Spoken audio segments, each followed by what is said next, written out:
The Midwest, how's the Midwest treating me? You want to see? Someone asked, how's the Midwest treating me? First of all, appreciate you asking. It means a lot. I mean, look, hold up. How's the Midwest treating me? Let's just say, like, to do this, like, to be sitting here debating people and be looking at this, I mean, this shit could be worse, bro. It's pretty as hell. Look at that. Damn. Shout out Olivia Juliana for the candle. Appreciate you. Anyways, hold up. So listen, double tap the screen. We're gonna do some debates here. Is this okay? Well, this one works too. Ryan, good to see you, bro. We'll link soon, right? Don't worry. Good to see everyone. Double tap the screen. Snow in Georgia, I know, right? When I leave, right? So annoying. Okay. Yeah, so here's the deal. Donald Trump is a convicted felon. That's number one. There's more snow in Atlanta right now, Ryan, than there is in Chicago. Makes me mad. Double tap the screen. Court hearings. TikTok's going to get banned. Okay? And it's going to happen in 9 days. No. They're going to rule on a ban. They're going to uphold the ban. And then TikTok servers are going to shut down on the 19th. That's my take. I really think the writing's on the wall. I don't see it there. I would argue that anyone right now claiming that the Supreme Court might rule against the ban is wrong. If you look at how the justices spoke today in the oral hearings, it's very clear across the aisle. Ketanji Brown Jackson is not close to convinced. Roberts isn't close to convinced. No one's convinced. Okay. SCOTUS is going to uphold the ban, and which means that TikTok servers are going to shut down on the 19th. So with that being said, first of all, I'm going to do that super annoying thing that everybody on your page has done. And we're going to do this all fucking day long, which is go to the link in my bio. There's a link tree. Main platforms are going to be YouTube, Instagram, Twitch, Snapchat, those four. Streaming on Snapchat, doing content on YouTube and Instagram, and then, like side content on Snapchat. So those four, if you follow me right now on specifically Instagram, YouTube, and Twitch. Actually, if I had to pick one, follow me on Twitch, follow me on YouTube. I'll love you forever. Streaming on Snapchat, maybe. Go to the link tree in my bio and follow me. I'll love you forever. I'll give you a giant kiss. But yes, that's my take. That's my take. My Twitch is Chris D. Mowry. We do live. We go live pretty often. We'll be live later today on Twitch. Sometimes I cook. It's fun.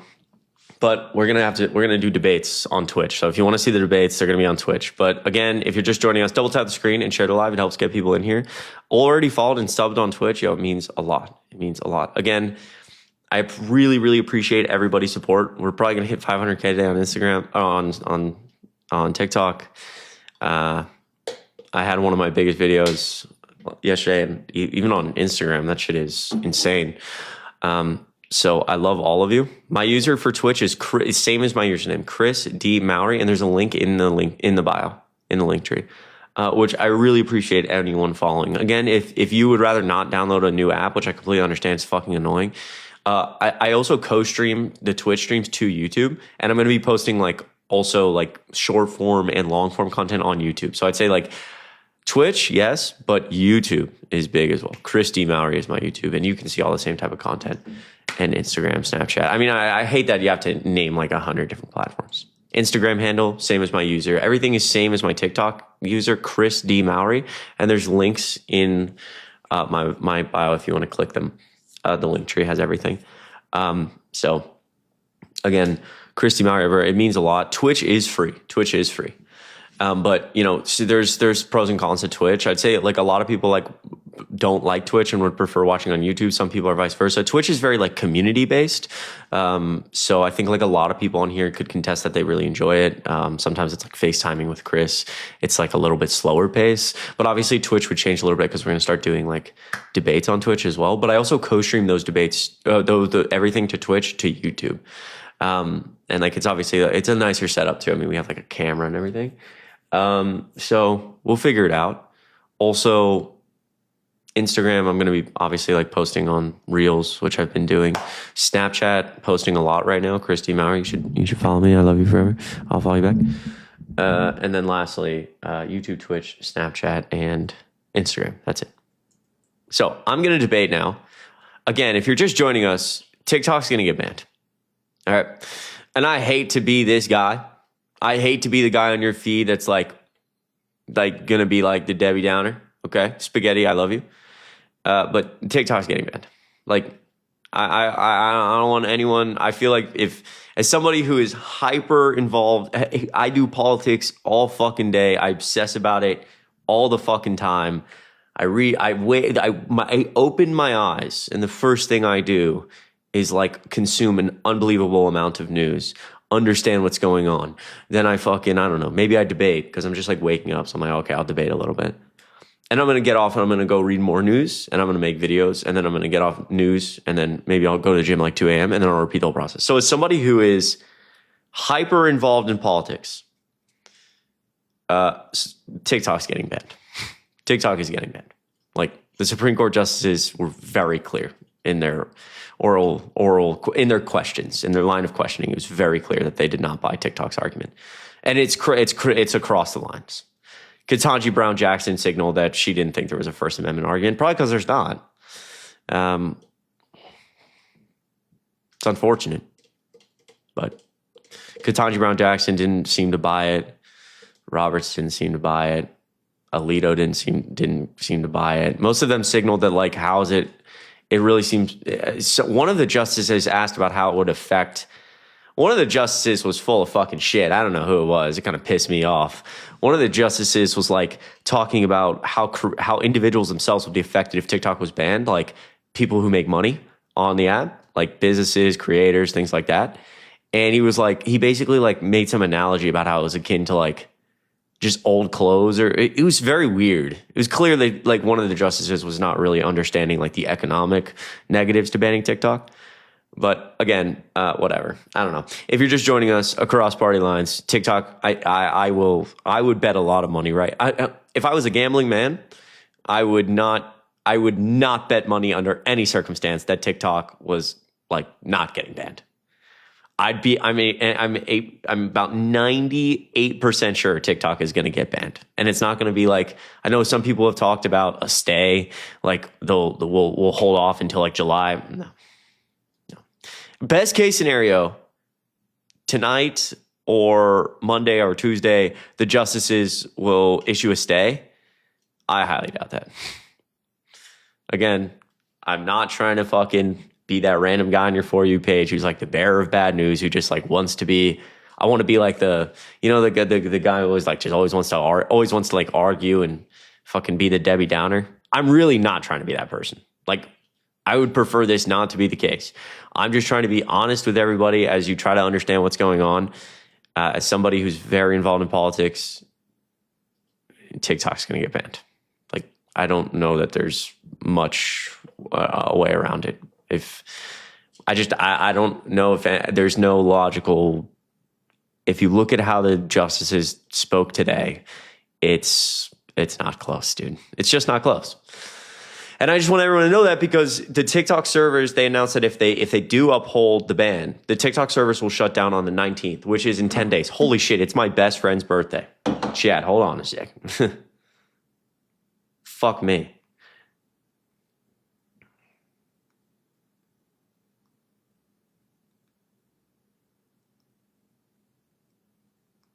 Okay. So TikTok servers. So again, with this assumption that TikTok is definitely going to get banned, TikTok servers will shut down on the 19th. It was previously expected that TikTok, like basically, it would stay on. It would go off the App Store, but we could continue to use the app until like, it just stopped working on phones, which could be, a month or two. But TikTok did announce that like if they don't rule in favor. If TikTok doesn't see an avenue, like if the Supreme Court doesn't rule in their favor, then they will just shut down the app on the 19th, which seems very, very, very, very likely in my opinion. So that's 9 days. So if there's anything you want to save on this app, if there's any videos you want to save, if you have drafts that you just like record for fun, I know a lot of like friends do that, friends of mine. If you have drafts that you want to like save your drafts. save funny, like if there's really funny videos, inspirational stuff, the stuff like you really, really want to be able to look back at, screen record it. But yeah, you do have 9 days, and I will continue to say this. Now, how do I think this will affect LeBron's legacy? Nothing negatively affects my glorious king. Okay, let's be honest here. I think it's a great question. It's what the American people should be focused on, is how this is going to affect LeBron's legacy. But you know, a lot of people say, "Oh, men want money. Men want muscle. Men want, you know, a lot of women in their life. Men want sex." No. Men want LeBron fucking James. And the day that guy retires, I would probably never turn on the NBA ever again. The GOAT, I will say. Someone tell me why he's not the GOAT. Anyways. Yeah, so TikTok's going to get banned 9 days, in my opinion. But it's very likely. Go to the link in my bio, please. It would mean so much if you could follow me other places. YouTube, Instagram, Twitch, and Snapchat. 4 most important. If you do not want to download new shit, I get it's fucking annoying. There's like 1,000 new apps. Fuck all that, okay? YouTube, I know you probably use YouTube. My Twitch streams will co-stream to YouTube, and I'm going to be doing long-form content on YouTube. So I'd say follow the YouTube. Christy Mowry, I'd appreciate it. Instagram, obviously easy. And if you do use Snapchat, I'm like posting more on Snapchat. So Christy Mowry, all the same. Curry is the GOAT. I actually like Stephen Curry a lot. I mean, he's definitely top 2 point guard all time. And he's probably not too. But I mean, it's also top 5 players in NBA history go like Michael and LeBron are interchangeable, in my opinion. So it goes like MJ, LeBron,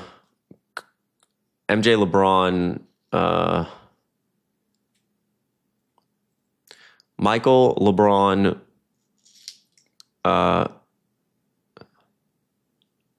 wow, you're telling me now? Okay, we got a debate. Michael, LeBron, Kareem.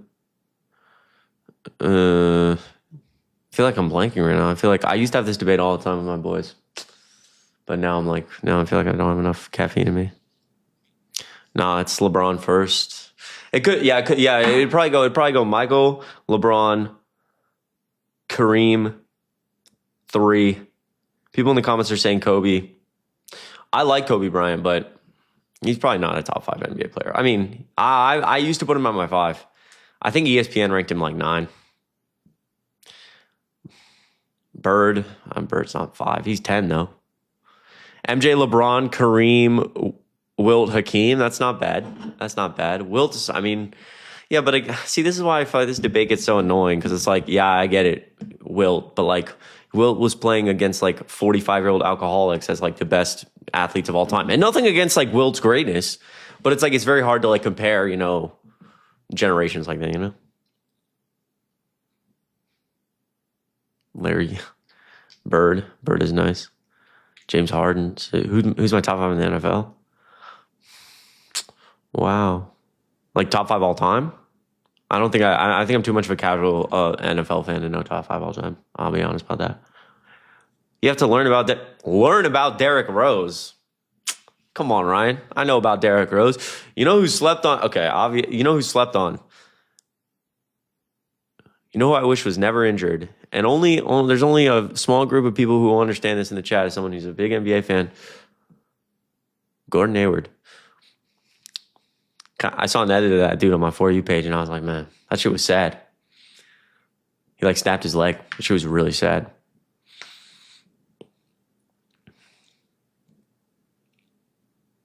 Okay, double tap screen. Trump supporter.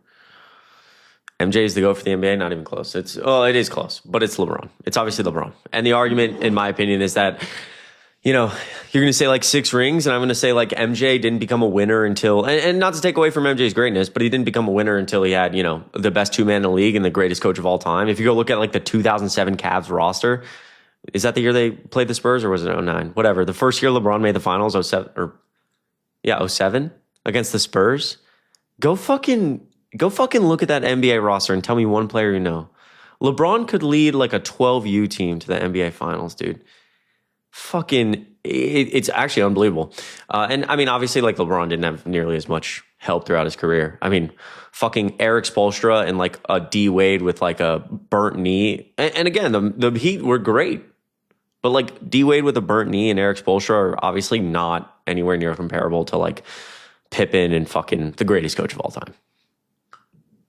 And I would argue, and like that's not anything against Michael, but I would argue that like LeBron consistently made players better, like throughout his career. You look at like the year he left the Cavs for Miami.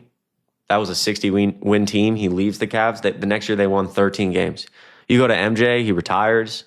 The Bulls won 63 games that year. The year after he left, I think they won 62 games.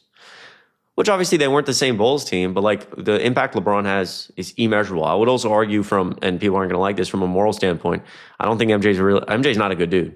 All right, he retired because he had gambling problems, obviously.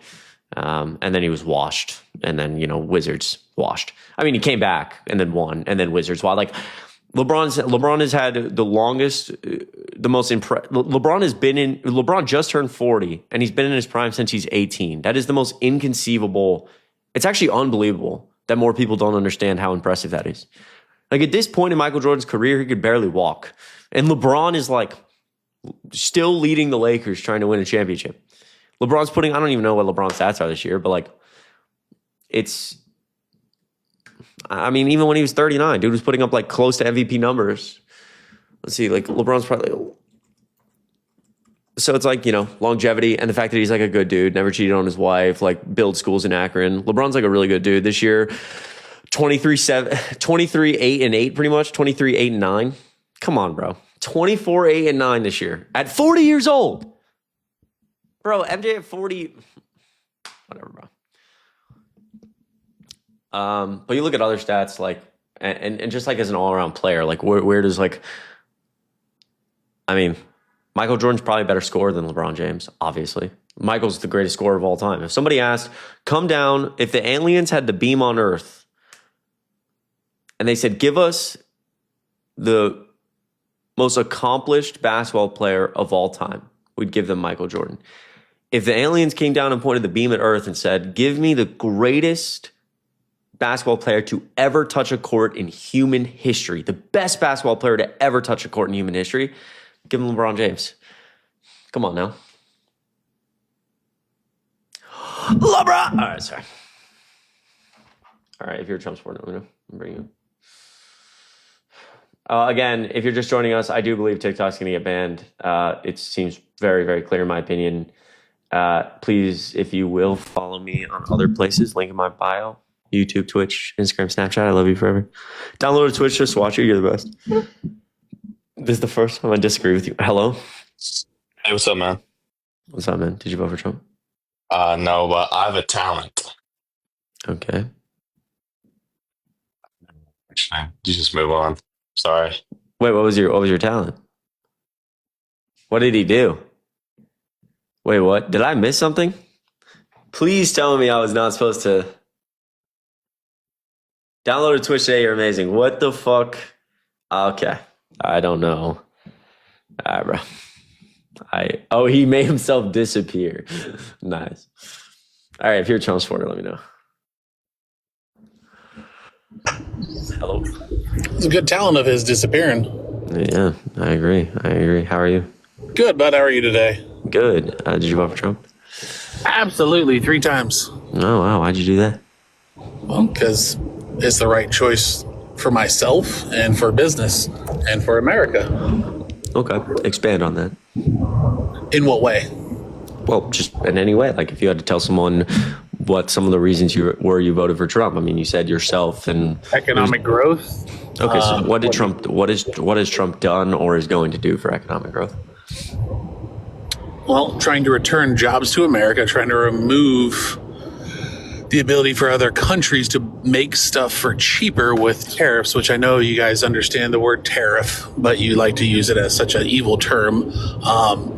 But all that does is just cheapen things and make it harder to make in America because they can use slave labor in those other countries to make it for a lot cheaper. Right. So you would agree that like you would agree that tariffs are going, like widespread tariffs. I don't think tariffs are inherently negative. I think the idea of like implementing widespread tariffs to boost domestic production is a massive mistake. You would agree that it's going to cause inflation, right? You would probably agree with that. It'll be a temporary inflation, but if you go back to also think back 3 years ago when inflation started, truthfully, Biden said, "Oh, this is just temporary inflation." Yet here we are 3 years later and it's still there. Okay, sure, and we can. He did. He blamed it on the Ukraine and Russian war. Yeah. And no. This is. Well, I mean, yeah, like, and then 3 years later, it's still there. I mean, yeah, the main cause of inflation over the Biden administration was, COVID and supply and demand issues. So why was it only an issue during his? Because COVID started during Trump's timeline. Yeah, sure. Because if we understand like basic supply and demand, like under Trump, when COVID started, obviously everyone was locked inside, so there's really no demand for anything, and so a lot of suppliers cut their supply. And then when Biden got in, the dynamics of COVID changed. Like vaccines started rolling out much more aggressively, and people started going outside, which caused supply to explode, but demand was still very low, which causes inflation. And let's not even talk. We don't talk about their vaccine because that was an absolute. All right, so let's hold on. Let's go one at a time. So number one. So like, yeah, you're jumping around a lot, bud. I keep trying to answer one of your questions. Fair. Okay. So obviously, like, I think widespread tariffs are a mistake. They're going to cause inflation. You say temporary inflation. I would argue that, like, in the dynamics we're in, and we've already seen a perfect example of this, that like the economy as a whole and the market specifically will go into a tailspin. And I think that there will be quite a bit of panic with what market? The stock market. What is the stock market? Okay, so can we like not be semantical here and just like try to? That's not semantics. Well, stock market is just what people think things are worth. Okay, it is all just money that really rich people use to make more money off of. Okay, it has no actual value towards everyday purchases. Real? Okay, that's great. But what I'm trying to tell you is that, like, 2 or 3 weeks ago when we had the worst day, $3 trillion of market cap was erased. And we had the worst day since like mid 2020. The Fed all of a sudden reversed course and said we're not going to cut interest rates 4 times in 2025. We now predict we'll cut them only twice. And they signaled that like that's because all of a sudden they believe that inflation could rise or be a lot more stubborn in 2025. Why? Obviously, Donald Trump tariffs would be like the main cause of them thinking that they might need to adjust their monetary policy. So we would agree. We would agree. Amazing fear mongering. How is that? Wait. Well, it's absolute fear mongering. You can pause all you want, but who controls the Federal Reserve? I understand who controls the Fed. That's like the private company. I know. It's not federal. Can you answer me a question? Why did the Fed all of a sudden reverse course and say that inflation was going to rise in 2025 after saying because they want to make it a scare tactic when Donald Trump is coming into office. Nice. So they don't want him there. Because the people in charge of the Federal Reserve are also the same people on the top boards of BlackRock, State Street, and Vanguard. What do you think? They own all the companies. They want to make more money. And what can they make more money with? This guy knows what's going on. So why do you think so? But it seems like in the first. It seems like in the first. Media. Oh my God! See, like you were cool for like 2 seconds, and still I got you, buddy. It had to be there. Yeah. So yeah. And we can go back to it. Yeah, we can talk about that in a second. But again, as you literally agreed in your premise that inflation was going to rise because of tariffs, so the Fed adjusting their monetary policy would correlate with your original thesis. So this whole let me ask you this: what is BlackRock? What is BlackRock? It's an investment company that owns different investment companies as well. It's an investment company that owns different investment companies. What a fucking great. No, I could definitely understand. If I had no idea what BlackRock was. They own equity firms and they own different companies. So they own controlling stakes in a lot of companies. So BlackRock. Do you not agree with that statement? No, I don't. This is what's funny. So then what is BlackRock to you? I'm going to explain, but it's really I'm trying to speak. This is what deeply frustrates me is people who engage in like baseless conspiracies they don't understand. Like BlackRock, if I had no idea what BlackRock.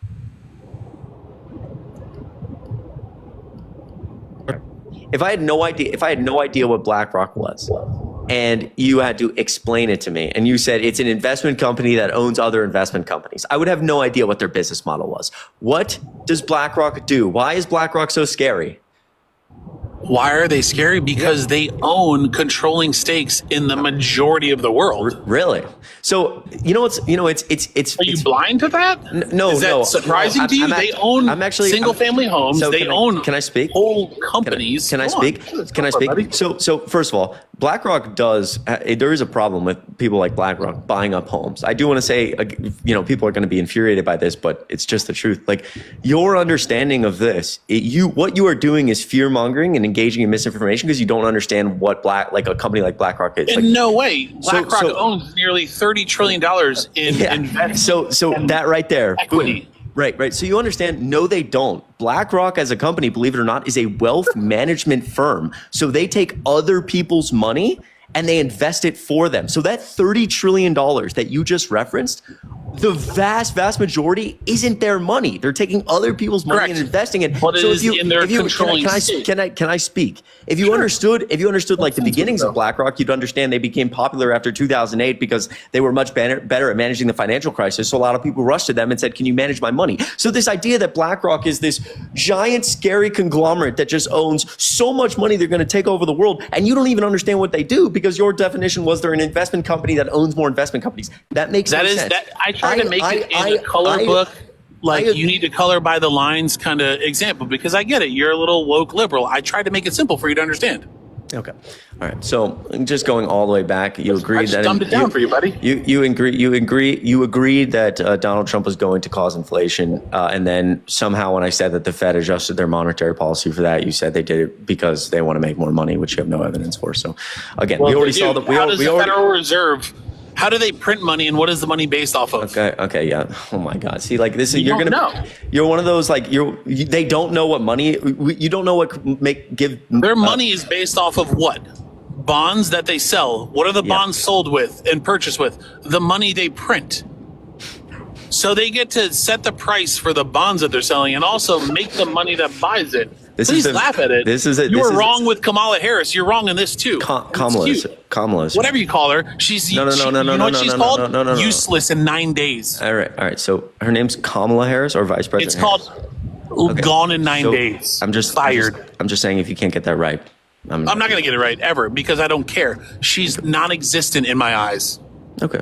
You just seem like an angry little person. Oh, little buddy. That's cute hearing it from you at your 5'3" stature. That's not the case here. But no, I'm not a little buddy, okay? I'm not a 20-year-old child like you. I've been through this world. I own businesses, and I've worked multiple jobs. I understand how the world actually works. Oh, and I've never. Okay, interesting. You don't. I get it. You sit here on TikTok, and you're worried because in 9 days you're not going to have a job here on TikTok. Mm-hmm. So you better get to Twitch and start boosting up your numbers and getting you some money. It's good for you, dude. I get it. You seem very, very just like angry at life. Who's angry? I'm talking calm. I'm calm as a cucumber, little buddy. Let me ask you this. So can you tell me like other examples of Donald Trump like benefiting the economy that you liked? Like maybe a piece of legislation he passed? Absolutely. When he actually returned oil production to America and brought up our strategic reserves to the highest point. We're producing more oil right now than ever before in human history.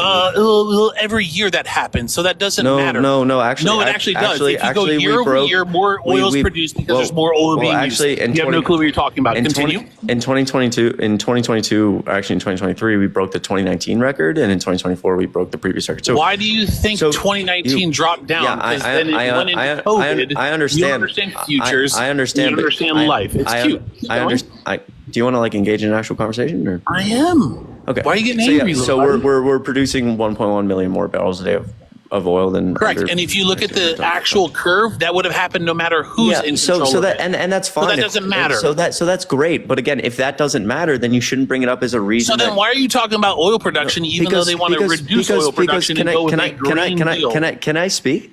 I brought it up, and you literally just said it doesn't matter, even though you brought it up. No, you're wrong. Okay, bro. Please, I just want to don't unmute your mic. I'm actually trying to be genuine and like have a conversation with you, right? So, I like if you say oil production rises every single year, that's great. If that's your premise, that's great. Then it shouldn't matter when you say that when I asked, can you name something Donald Trump did previously that you liked for the economy, and you said he brought oil production back. but then you immediately say that oil production rises every single year, so it doesn't matter. That's not a good reason, right? I say correct. That's not what I stated. Right. So I like Biden and Kamala Harris because they passed more fiscal legislation than probably any administration in the past 5 decades. Of course they did. And they were paper signing mofos. Yeah, they signed a ton of shit. Yeah, and I'm more than happy to. But again, if you heard my statement, I said he brought back oil production, which increased our strategic reserve. Okay. That was my statement. Mm-hmm. Do you have anything to state about that or no? No, because I don't think you understand. Because Joe Biden reduced our strategic reserve and allowed it to be sold to other countries, such as China and countries that his son has controlling interests in. But you missed that point. Okay, got it. I'm correct there. Continue on. So yes, that's another thing I appreciate that he did there. And he was hoping to drill more when your people, Biden and Harris, wanted to end fracking and go after Green New Deals that they wasted trillions of dollars on and have done nothing with. What infrastructure have they built since the great infrastructure deal? They haven't created any more charging stations. They didn't increase any internet to people. So what have they done that's successful? Tell me what they did that was good. Yeah, sure. So like in the infrastructure bill itself, I would not argue that the government is an efficient thing, but I would argue that like we've seen a lot of results from something like the infrastructure bill already. Like, you know, a lot of states have seen their largest investment in infrastructure from the federal government ever. I mean, I've lived in Georgia pretty much my whole life. And so, you know, I've actively watched a lot of the construction being built when we, you know, got our largest infrastructure deal ever from the federal government. We've also seen projects completed in places like New York, Arkansas. There's like a million different. I think Michigan has like 61 ongoing projects and $9.8 billion for high-speed rail, which obviously is going to take decades, but you know, jobs are being, you know, created right now for. In terms of the climate change you're referring to, yeah, we have businesses on the West Coast right now for the first time ever taking CO2 and pumping it 10,000 feet underground, where it turns into a half solid, half liquid. And a lot of that, the ability to do that, we've been researching that for decades, but the ability to do that came from like the funding from the Biden administration. We're paying private companies to, you know, try to figure out a way to mass produce carbon capture devices that will capture carbon out of the air. So they're researching. So yeah. More researching. Well, yeah. So that's cool. So like that's actually incentive. That's a fancy way of just spending money without doing anything in the end. No. So there are goal-driven. Can I speak? So I didn't talk about climate change. Can I speak? You said the Green New climate change is horseshit. Yeah. So you said Green New Deal, referring to things like climate change. So when you say researching, that's like the basis behind capitalism. Is the government is incenting of a private company to find a way, in this instance, to find a way to like mass produce something where previously, because they didn't really have the resources, like a carbon capture device is very, very expensive. And so we want to be able to mass produce them for cheaper. That's like the basics of capitalism. In terms of like, you know, boosting domestic production, like via your tariffs, like obviously Joe Biden signed the CHIPS Act, which gave private businesses tax cuts to create, you know, manufacturing facilities to create computer chips. That's why we've created more manufacturing jobs under the Biden-Harris administration than under Trump, and it's not closed. What company created those chips? And that's, hold on. Can I finish speaking? Can I finish speaking? You've got a 5-minute No. Okay. So you can just sit there for a second. I'll finish speaking. I'm waiting. So obviously we've created more manufacturing jobs, even accounting for COVID. I mean, even accounting for COVID, Joe Biden has grown the economy faster, created more jobs, real wage gain, et cetera. You can return jobs. That's a lie. No. So I said return. So that's not how. So first of all, return jobs is like, that doesn't even make any sense. But second of all, even accounting for your return jobs, Joe Biden still added more jobs and grew the economy faster than Donald Trump. Again, it's interesting. President would have added more jobs in that timeline. Really? Well, I mean, I can like, again, when you pass more fiscal, what president lost jobs? Yeah, Donald Trump. And there's one more. It's like Trump and someone else. Wait, hang on. Are you accounting for COVID for Donald Trump, or are you just saying he's lost? No, hey, numbnuts. You asked me. You want to use it when you do and you don't. You asked me a question, which is which presidents lost jobs? Donald Trump, and if someone wants to tell me, Hoover. I think it was Hoover. Trump and Hoover. Was there a recession or a war then for Hoover? Look, if you could just let me like finish speaking, you're not like letting me go for it. Yeah. I get it, little buddy. Keep going. You got 5 more minutes. All right. So, thank you. Appreciate you. Yeah. So again, like we're giving private businesses tax cuts to create manufacturing facilities to create computer chips, which is like creating a lot of jobs, and we're on track to create 30% of the world's computer chips by 2030, and where previously we were at 0%. So again, like there's going back to the original conversation about tariffs, which you don't understand. Yeah, obviously, like letting capitalism do its job and incentivizing private business would be like a more effective way with not nearly as many negatives as something like tariffs, which are going to cause inflation. Now, going all the way back to like one of your original points, I'm not paid by Pallet Media, if you so wish to know. Palette Management is the company that manages me. I don't know if you've ever like paid for a service before. Like your hairline's probably fucked up, but if you've ever gotten a haircut before, you pay someone to cut your hair. So Palette Management is providing a service for me. They're managing me. They do things like respond to my emails. And so because they're providing a service for me, I'm giving them money to do that. I'm actually giving them a cut of my money, if that makes sense. So it probably wouldn't be logical to say like, you know, if we think of like any other instance where like management exists, like in music or in sports, et cetera, like I hate saying it like that, but it's like the most logical example. Like obviously, like if fucking, let's just go to the extreme. If LeBron James has an agent and he plays for the Lakers and his agent gets him a deal with Nike, obviously his agent is Nike. He's like, his agent's like, hey, Nike's going to pay you XYZ. I figured out the terms. Nike will pay LeBron. The agent doesn't also pay LeBron. Nike pays LeBron, and then LeBron takes a cut of what Nike paid him and gives it to the agent because the agent made the deal, right? This is like, I don't know, basics in like service. So I don't know, again, if you've ever like gotten like a lawnmower. Perfect. So you mentioned that. So you do work for Palette No, I don't. They okay. No. They work for me. They work for me. They work for me. Oh, they work for you. Yes. Okay, so when they get paid by the DNC, you get paid from them. No.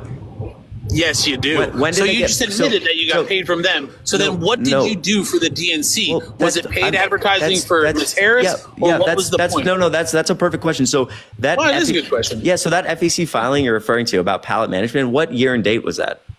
What month and date? That was 2022. Yeah, 2022 October. My TikTok account, it literally started, like my first political video ever went up like late October of 2022. So my account didn't even fucking exist, you moron.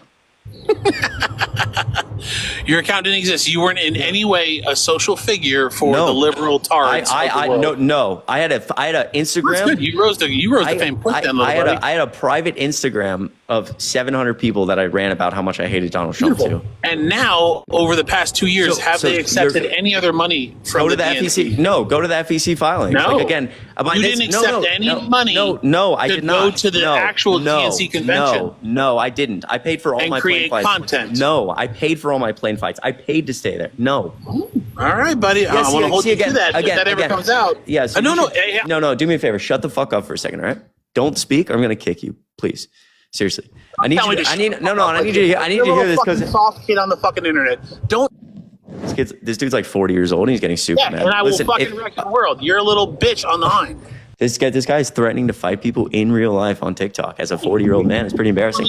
Can you let me speak? I don't want to have to kick you. Can you just let me speak? It's okay, buddy. It's okay. You'll be okay. You'll be all right. You'll be all right. Just calm down for 1 second. Let me speak. Seriously. On a real note, like when you say things like, oh, how much did you get paid and all these things, like it's just very frustrating. Like the one thing I don't like is when people question my authenticity, right? So when I started in October of 2022, I was working at AT&T retail. I was previously a server at a restaurant for a long time.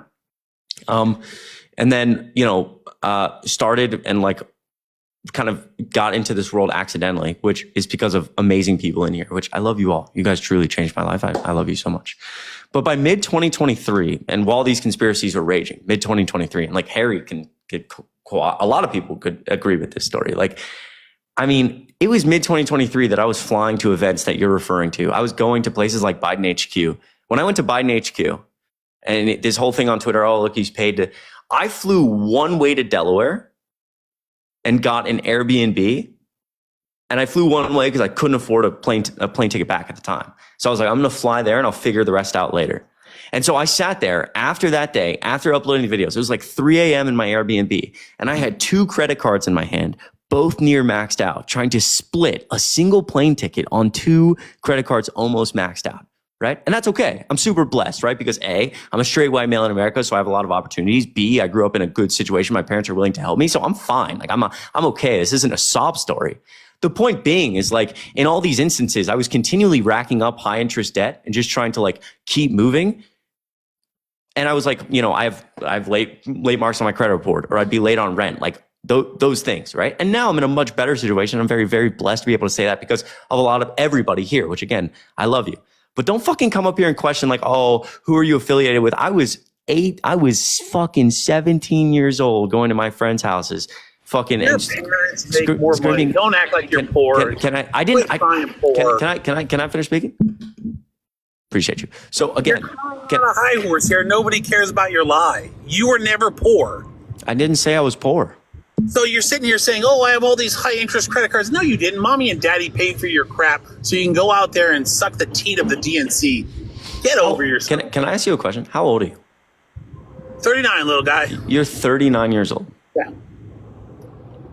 Correct. You married or anything? So that's none of your business. Do I ask about your sexual prowess and what you do, bud? No, it's just like, well, No, so it's none of your fucking business. Well, and yeah, I didn't curse at you until you did. So just remember that. So yeah, I normally ask because there's like a select group of people who come to live, and I don't like stereotypes, obviously, but there is a select group of people. I guess you make the cutoff. I define them as 40 to 55-year-old men who have like never believed in therapy, are usually insecure about something like a really small penis. Their wife has divorced them. And then they happen to be like hyper obsessed with me, Harry, Parker, or Dean, which, you started checking those boxes when you like know FEC records from 2022, like the back of your hand, and you're 40 years old and it's none of my business why you're divorced, because your wife hates you, because you don't believe in therapy and like all these things. I've been gone to therapy once a week for like a long time, right? You should do it. It's good. I'm sorry if you're hating life or you're feeling insecure. Like, I'm very big about mental health, but like, again, and it's okay. It's okay. Don't sit there and fucking badmouth me because you're fucking full of shit. Look, and that's how you know. That's how you know everything I just said. I'm married and have a kid. You can shut your mouth about it now. Oh, you're married and you have a just- kid. Yeah, get out of my lap, buddy. Appreciate you. Like, I don't even want to, dude, I just want to be clear to everybody coming in here. First of all, it's good to see everyone. I tried for so fucking long. I hope everybody saw how long I desperately tried to be genuine. I desperately tried. I was like, please stop. Let's just engage on my point. I just finished my therapy session. W. Santana, big on mental health here, bro. Big on mental health. Yeah. I don't know, dude. It's just like an interesting like dynamic. There's dudes, I'm telling you, dude, 40 to 55, straight white males. They've never believed in therapy. And when they get like emotional, they feel like it's not okay. So they have to like, I don't know, portray it as anger. So then they get married. They're like assholes who hate life. They have small penises. They don't know how to deal with like the insecurity. So they project, and they all happen to know a weird amount about Harry, Parker, and Dean and I. Sometimes not me, because like Harry, Parker, and Dean are in their own atmosphere. They're killing it. W said I love them, but it's always a good time. Don't worry, guys. You'll be okay. I promise. It's okay.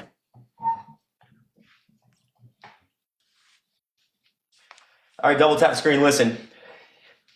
Ow. Oh, if you're just joining us, I love all of you. Double tap the screen. Listen.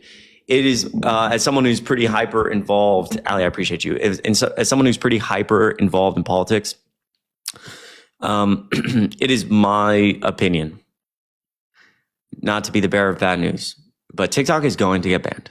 Okay. So this is me getting alive. TikTok's going to get banned. The way the justices responded to the oral arguments today, it's pretty clear across lines that like it's not close. And TikTok will shut down its servers. Assuming that's the case, TikTok will shut down its servers on the 19th, which is 9 days from now. Again, I don't want to be that guy who's like, oh, listen to me. Like, I have the prove me wrong thing in the background. Like, I'm just being honest. If you have things you want to save, drafts you want to save, people you want to do, you should do that now. Someone said, can you still use a VPN? No, because TikTok is going to just shut down its app as a whole. We thought previously that it was going to be off the App Store, but you could keep using it and it would just stop updating. But now TikTok has announced they will just close the app. They will just shut down the servers and shut down the app. Once TikTok goes away. Now, like someone said, I guess people are asking, like, could you find a way to download TikTok from a different app store, the UK app store or whatever, and use a VPN? Yeah. I don't know how hard that would be. It doesn't seem whatever. So that's going to be in 9 days. So, yes, say what you want to. Also, again, it would mean a lot if you could follow me other places. There's a link tree in my bio. I know I'm doing what everyone else does. It's annoying, but I'm gonna do it. I'm gonna say it. The main places are gonna be YouTube, Twitch, Snapchat, Instagram. Excuse me. Those four. Link tree in my bio. All four same usernames. Follow me on Snapchat. I'm posting there. I love you. YouTube. We'll co-stream our Twitch to YouTube so you can watch debates, and I'll be posting short and long form content on there as well as Instagram. And then Twitch has been a pretty big place for us. We've built like a pretty good community there. A lot of people like it. Yeah, I know a lot of people are saying I can't lose TikTok. It's all right. There's a massive demand, obviously, for an app like this. So another player will come in. Yeah, Blue Sky and Twitter are also in there. I hit 500K. Oh my God. W's, huge W's, huge fucking W's. All of you, can I get 1 million W's for all of yourselves in the chat? Have 1 million followers on TikTok right before it gets banned, man. That's wild. That's wild. Thank you guys. Seriously, thank you guys. A little too late.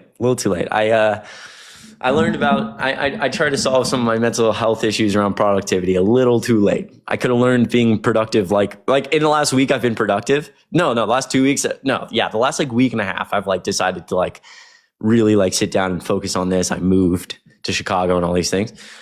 It was about 8 months too late. That's all right though. Hey, you know what they say? Comparison is the thief of joy. Comparison is the thief of joy. That's what I tell you. We all have our struggles. I appreciate you guys from the bottom of my heart. Thank you. Thank you so much. Adding you on Snapchat, you're amazing. I'll add you back. Keep on keeping on. That's right. It won't, it'll be all right. Thank you guys so much for, what the fuck? Thank you guys so much for all the support. Seriously. We're going to add another Trump supporter up here. It really means a lot. Everything. That's just insane, man. 500,000 followers on TikTok, man. What a fucking world. What a world. I love you guys. Okay, Christian, you have the patience of a saint. I was about to rip my hair out listening to that guy. I appreciate you, Christian. Thank you so much for always being supportive. $10 on Venmo. I don't know how the fuck I did that, to be completely honest with you. But I love you. You're the best. Neely, so good to see you. $2.22 for your gratitude for your authenticity, Chris. You're the best. Neely, I love you. Thank you so much. Truly, it goes a long way. Never take it for granted. Hannah, quite frankly, Troy Bolton is the code when it comes to basketball. Hannah, good to see you. Wrong. Troy Bolton, High School Musical. Maybe he's in the conversation. Tanya, I've had TikTok since it was Musically. I don't know what I'm going to do without it, but genuinely thank you for what you do. I've learned so much watching your content this last year. I love you. You're the best. I appreciate you a lot. Thank you so much. And Christina, $2. The other night on live with you and Harry mentioned you have lower back pain. You should get frankincense. It helps so much. I'll check that out. I appreciate you so much. Yo, Jason, thanks for extending your sub. It means a lot. Rosie, good to see you. Did you see the post-Trump that started with the radical Democrats have lost another un-American witch hunt? I've not seen that. I have to check it out, though. That's fine. I appreciate you mentioning it. Somebody cashed out me 10 cents and called me a slur regarding the LGBTQ plus community. Imagine being like such a sad little fuck that you're like, I'm going to send someone money to tell them something bad. Hey, as a straight white male myself, go fuck yourself. If you were like an actual man, you would support the LGBTQ plus community. That's my message to you. Oh, and also, your girlfriend called me last night, and I came over, and it was a good time. It was fun. Just thought I'd let you know that. Yo, Caitlin, thank you so much for $20 on PayPal. I appreciate you so much. I really, really appreciate you. Seriously, on PayPal, it goes a really long way. I have a job interview later today for a new teaching position. I'm very nervous, but I'm less anxious about it watching your live. I enjoy what you do and try to tune in as much as it cut off for some reason, but I'll check it out. I enjoy watching your live. Tune in as much as possible. Caitlin, I love you. Can I get 1 million W's for Caitlin in the chat for $20 on PayPal? Hey, you got this in your job interview. Truly, you got this. New teaching position. I appreciate you fucking wanting to teach. That's a really, really hard thing to do. Really hard. Huge W's. Really, really hard. All right, we'll get a Trump supporter up here. So again, follow me other places on Linktree. I do believe TikTok's getting banned. I appreciate all of you so much for being here. Yo, Tim, if you're in here, good to see you, brother. Vivian, thank you so much for $10. So proud of you. That's very kind. I appreciate you a lot. Seriously, these are not things I take for granted. There's never any pressure to donate monetarily. The fact that I even have the opportunity to talk to 2,000 fucking people in the middle of the day about politics means the world. Christina, thanks so much for $5 on Cash App. I love you. All right. Oh, God damn it. I've got fucking whatever. I didn't do what I was supposed to do. All right, if you're a Trump supporter, let me know. Or if you think I'm like paid by DNC or something. Ow, Jesus, my body hurts, bro. I had some fucking. Bro. I'm kind of. I predict in like 6 weeks. I'm gonna look like a different person, man. I'm like shredding through some progressive overload right now. Bench is looking good, squats looking good. I'm feeling good. I should see the pictures from the gym last night. The pump was so great. So great. Megan, $30 on Cash App. I appreciate you so much. I see your message. I appreciate you a lot. Seriously, Megan. Huge W's for Megan. $30. It means a lot. It means a lot. It means a lot. I love your lives. Also, Chris, Harry, joke because you're all amazing, but you have a special place in my heart. Love your life. Harry, joke. Venus, thank you so much for $5 on PayPal. I love that comment. It's funny. All right, let's get a Trump support up here. I will read some of those in a second. You guys are the best. If you're a Trump supporter, let me know. If you're like, I don't know. If you're like the most insufferable human and your wife hates, no, I'm sorry. I shouldn't say this. Ow. Oh my God, bro. I gotta leave right when. Fuck. Thank God for Trump. Yeah, really? You can come up here. How do you feel about someone seeing their hobbies as therapy? What do you mean by that? Trump supporters, let me know.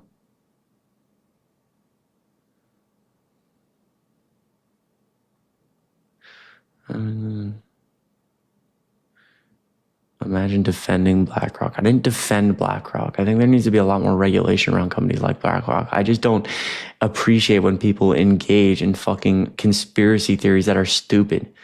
People are like, oh, BlackRock's the most powerful company in the world. I'm like, give me a fucking break. You have no idea what you're talking about. It's just annoying. Like, it's just, like, we can all agree on, like, the fact that, like, big corporations aren't good. That doesn't mean you have to, like, engage in fucking basic garbage. I just don't like misinformation. It's what I'm most passionate about. Hello? Whoa. Hi, how are you? Good, how are you? Good. Did you vote for Trump? No, I'm a Canadian, actually, but I'm a supporter of Trump. Oh, okay. Well, unfortunately, right now, we're only looking for people who voted for Trump, but I do appreciate you a lot. I hate being that guy. I really do. If you're a Trump supporter, let me know.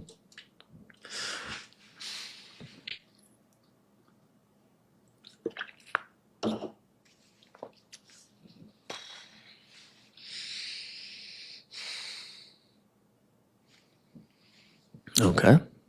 Kamala Harris is a first-class lady. Love Vice President Harris, dude. Love her.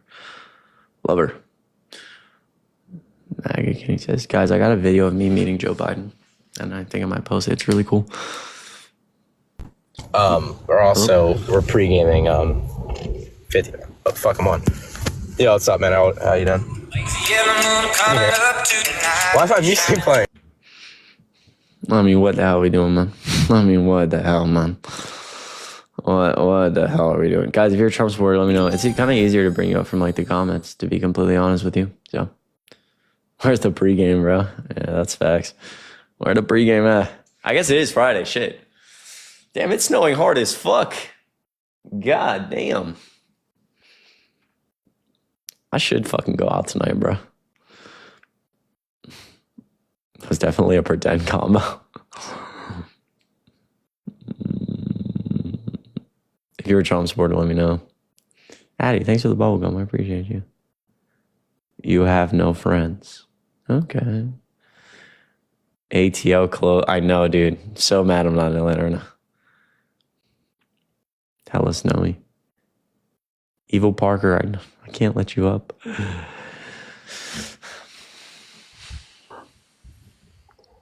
Hello. Hey, what's going on, dude? What's up, man? How old are you? I am 18 years old. Okay. Did you vote for Trump? Yeah. Why'd you do that?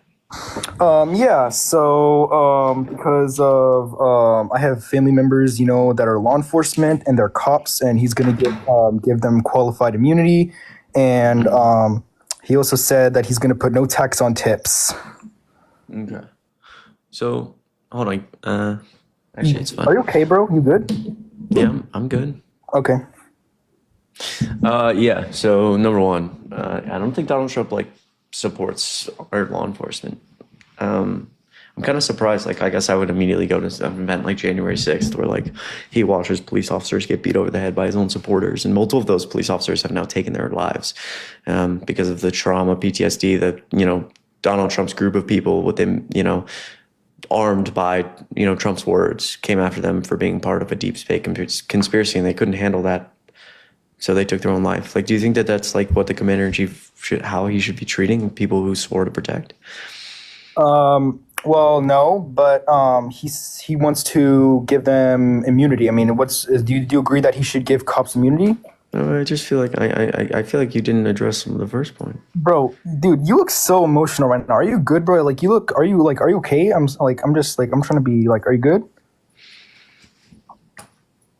What are you doing, bro? Bro, I'm not trolling. I'm just asking, are you okay? Why are people so fucking weird, bro? Dude, looking at the snow is so sick. I mean, yeah, I kind of wish I was in Atlanta, but like, damn, we it's like, Ryan, if you're still here, bro, it's falling, bro. Golly. I know that probably means nothing to you because you've lived here. I haven't seen snow in like 3 years, bro. This is crazy. Yo, Leah, thank you so much for the galaxy. I appreciate you so much. I wish I was in fucking Atlanta for the snowstorm, man. It's okay. It's all right. If you're a Trump supporter, please let me know. Oh my God, bro.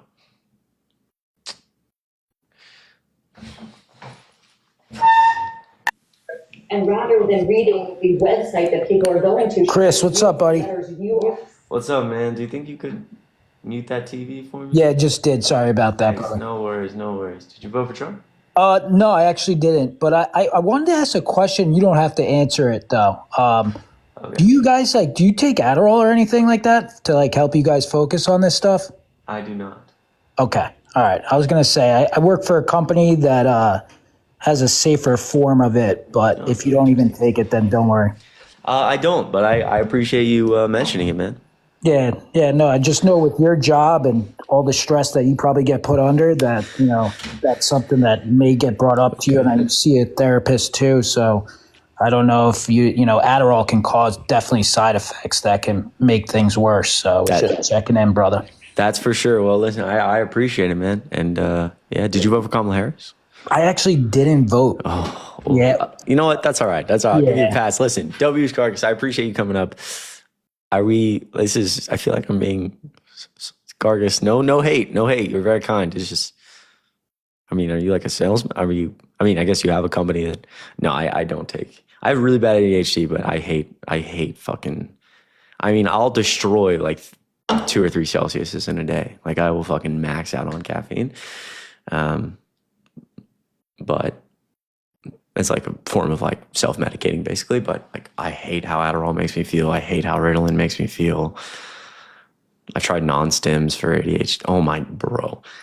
I went on a non-stim for ADHD, like some of these very, very new drugs that target specific receptors in the brain.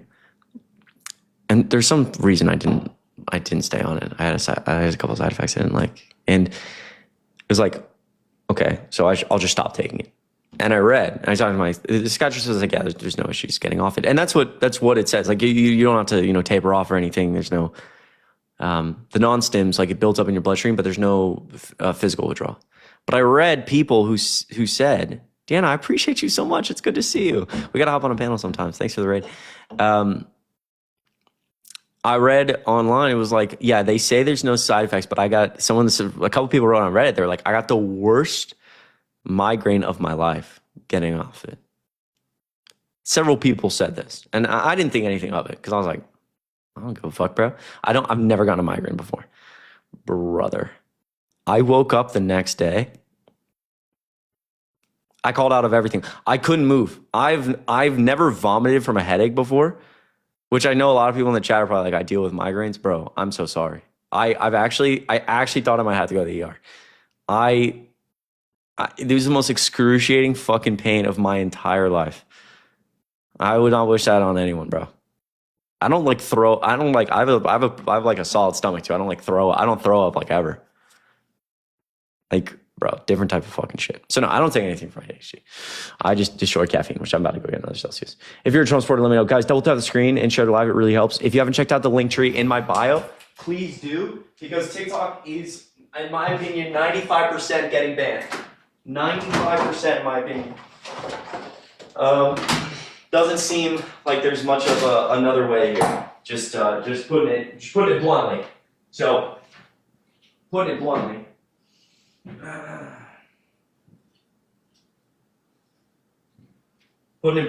I don't see another path for TikTok.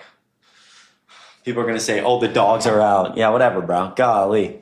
I can't just exist in my apartment, man. Ow, fuck. My legs. Yeah, whatever, bro. Put the dogs away. Whatever, bro. You good, bro? Drink water? I will, I promise. I love you. All right, if you're Trump supporter, let me know. Yes, I will check cash out. You have no idea on fire management? Okay. I mean, yeah, I'm probably not informed on fire management considering I'm not a firefighter. I just found out they passed the Lake and Riley Act. What are your thoughts? Hannah, thanks for 50 or 5 cents. I appreciate you so much. Give me 1 second. I'll talk about that. Let me read some other stuff. Signed up on Twitch. You're fucking amazing. I appreciate you so much. Rosie, I appreciate you so much, Rosie. Hannah, thank you again. Lillian, thanks for $1.11. Endlessly proud of you that you do, that all that you do. I appreciate you. It's good to see you. Hate that you've missed the snow. Maybe Chicago will send some soon. Sending more than 1 cent today in celebration of 500K. I love you. You're amazing. Yeah, no, I'm staring out a window right now. It's just snowing very hard in Chicago, which is dope. I love that shit. I appreciate you, Lillian. Stay safe out there. It's good to see you. Congrats on 500K. So insanely happy for you. Here's your daily dollar from the DNC. Ali, you can't tell people. You can't tell people you're the one sending it, bro. I appreciate you. It's always good to see you. You're the best. I appreciate the kind words. Christian, thank you again for $10. Can double tap the screen. It's good to see everybody here. And Linktree in the bio. I'm going to keep saying it because TikTok is probably going to get banned. Kimberly, I am homesick with grief burnout, and this helps.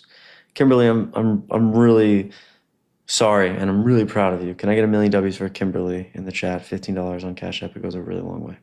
Really, really proud of you, Kimberly. Really proud of you. Seriously. Who should have been elected president?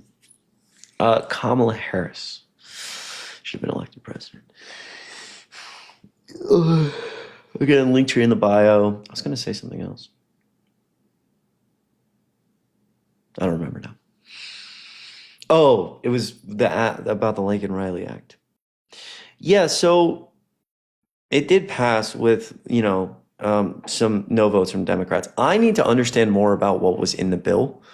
My understanding now is that there's some things in the bill that are not as well reported on that I would heavily disagree with around deporting people who should not be deported.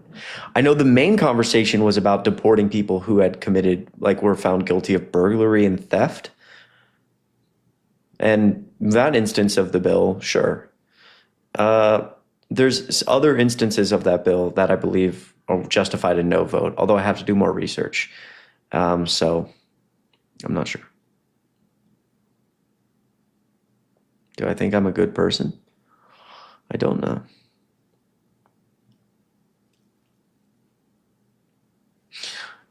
They want to deport people charged with theft, charged not convicted. Well, that's a problem. Yeah, see, I just need to do more research on the bill in general. I think that in general, obviously, if I would very much support. I've as someone who's tends to be a pragmatic progressive or a forward-thinking Democrat, I think I don't love Joe Biden's policies on the border. However, I have a deep understanding that even though I was not affected by what's going on at the border, talking to other Americans, there are people affected by things going on at the border. So something like his executive order is something Joe Biden should have done because he's a public servant and he's here to serve. And so in general, I support that. I would still in general like to move toward an America where something like the bipartisan border bill, I really like the parts of that bill that support more force more legal immigration. We have more border patrol agents. We're approving or denying visas within 6 months, and we're giving people more pathway to citizenship. But in that, also some of the more very strict aspects of that bill, I don't like, so I don't know. I have to read more. All right, if you're a Trump supporter, let me know. I voted for Kamala Harris. We could make the thing that Donald Trump is one of 500K followers. I love you so much. You're the best. Who's this? Like the car? Gee, Micaiah, maybe? I appreciate you so much. Sorry if I mispronounced that. I love you. You're the best. The day after the gym. Yeah, yeah. It feels good though. It's it's a good sore. But dude, I gotta take deadlift out of the routine, man. Izzy, I love you. You're the best. Thank you for being here. I appreciate you a lot. If you're a Trump supporter, let me know. I'll bring you up. You're not old. I will check PayPal in 1 second. Hold on. I appreciate you so much. Yeah, dude, I don't think I can do deadlift anymore, man. I just can't fucking get it right. It hurts my back so bad. Yo, Layla, Maori 500K, $5 on PayPal. You're fucking amazing. Thank you so much. I never take that for granted. Thank you. Hello. Hello. How are you? Good. How are you? Pretty good. Pretty good. Did you vote for Trump? I did. Yes, I did. What state did you vote in? America. The fuck? You voted in America. Well, I'm from Colorado, but my family are illegal immigrants from here. Yes. So like, here's the thing. I don't actually like. Yeah. That's the thing is like, I don't actually like that. Like, just because someone has like an accent, for example, that doesn't mean they're not an American citizen. We have had like more people coming in from like overseas, like on the lives, but like, so if you're like, oh yeah, like my parents are legal immigrants, I'm, et cetera, or I'm a natural born U.S. citizen, like these things, much love. But like, if I ask you what state you voted in and you say America, that's not an ideal answer. I will say that's not fucking ideal. That is not ideal. If people are asking in the comments, again, like the Cash App, Venmo, everything else is in the link tree, and there's never any pressure to donate monetarily. Just the fact I have people here means the world. I gotta get a good debate going, and we will check in a second. Give me 1 second. Bro, what the Bring back freedom. Hello?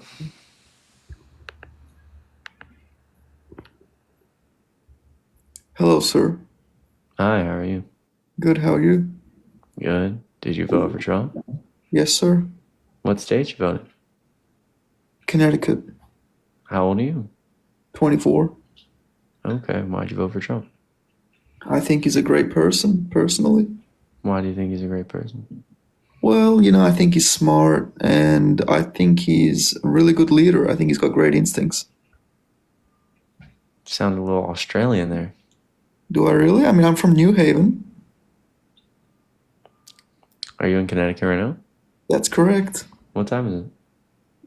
11.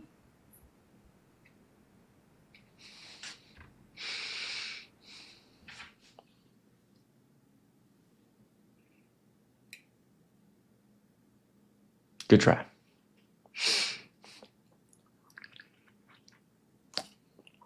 Can I just get like an actual... That's why it's easier to bring people up on the comments, dude. 11, so close to it. Dude, this nut guy... I don't want to like... Nah, fuck it, I'll do it. Actually, no. I shouldn't keep doxing myself, but the fucking view out my window right now from all the snow is insane. All right, if you're a Trump supporter, please let me know in the comments. I'll bring you up. Is Trump scared? Like, what is going on? Is Trump supporter scared, dude?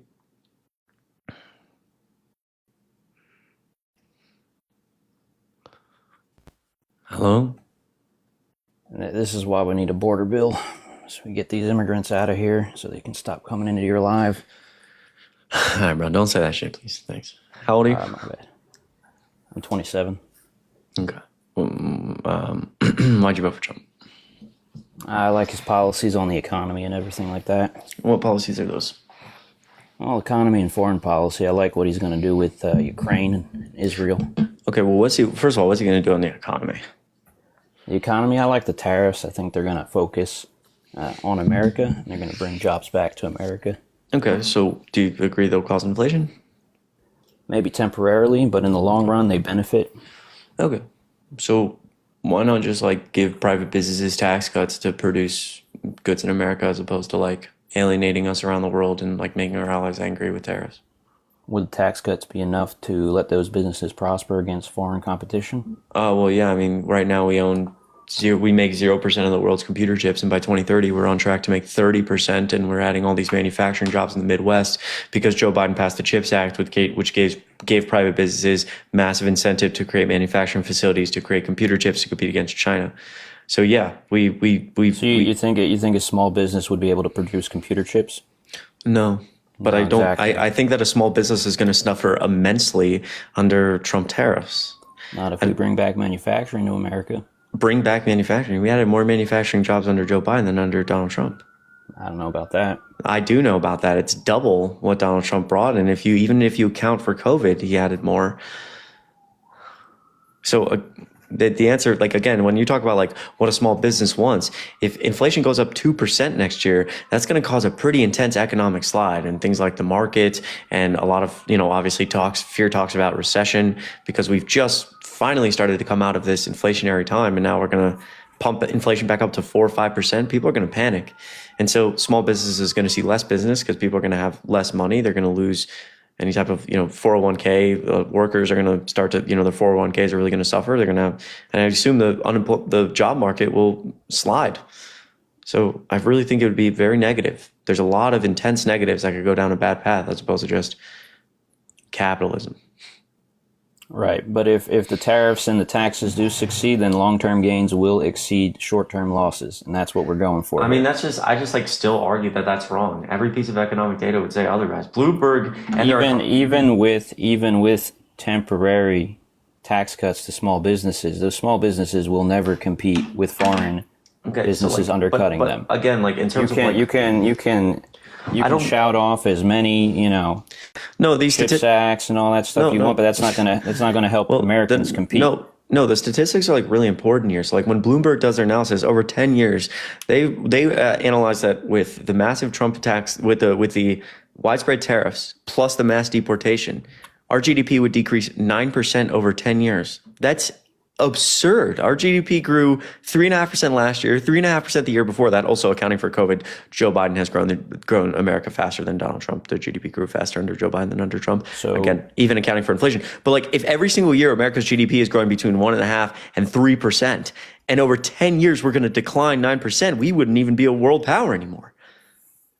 So when you say, why is that going to happen? Because tariffs are going to cause inflation and mass deportation. There's not enough Americans to work jobs. And so businesses aren't going to have anyone to hire. How many unemployed Americans are there? I don't know. A couple million, you would say? No, I would not say that. No. What's the labor participation rate is like 68%. The unemployment rate right now is very low. I don't know, like 3-point-something%. So 68%. 4.1%. Right. Yeah. So no. The answer is that 32% is not a couple million. 32% of. If you said 68% is the labor participation. Yeah. So the labor participation? So the labor participation rate includes everyone who is like actively in the labor force or is not in the labor force but has been actively looking for work. So like a lot of Americans don't work because they are, for example, older and retired. So they're not a part of the labor participation rate. They should be working. If you're retired, you should be working. Yeah, you got to. If you're not, you think a 90-year-old should be working. Maybe not 90. Yeah, so like 70. So this is actually what you're showing right now is like again why something like mass deportation, regardless of like how your potential bigotry toward undocumented people, the statistics would show that like America has. I don't have bigotry, but it seems like you're okay underpaying migrants for jobs that Americans can do. I'm that's actually what's going to happen. That's what is happening. No, first of all, there's no evidence for that, and I'd like you to pull up a source. So why are they hiring these migrants in mass? I'll tell you why. So number one, I'd like you to pull up a source for that claim because it doesn't exist, and number two, I'm part of a party that supports facts over feelings. That's what I call it. So like, I don't care how you feel about the issue. I don't need a source. I am the source. I am a small business owner. Okay, and I underpay undocumented illegals. So that's called anecdotal. Like I'd like to see like a widespread study on like the wages going down because of this. Now, if you let me finish speaking, if we look at the stats like by the Bureau of Labor Statistics, we see that of all the jobs the Biden administration is under the Biden administration, a lot of the job gain is going to undocumented and documented immigrants. And so researchers, a lot of economists wondered why, and that's because. And that's, can I tell you why? Wait. Before I'll let you finish. I just need to tell you, Diana Michelle is a better debater than you are. And I've been trolling you. I'm so sorry. Goodbye. Oh my.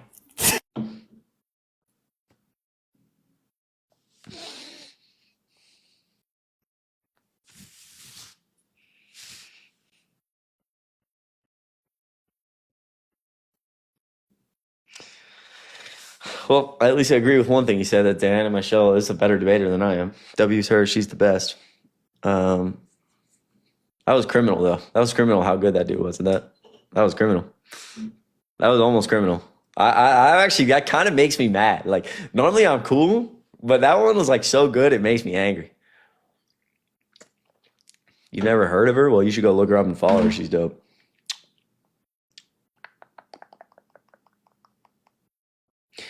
Venus, $1.50 on PayPal. I appreciate you so much. I broke my foot today. Can you say some comforting words? I'm so sorry.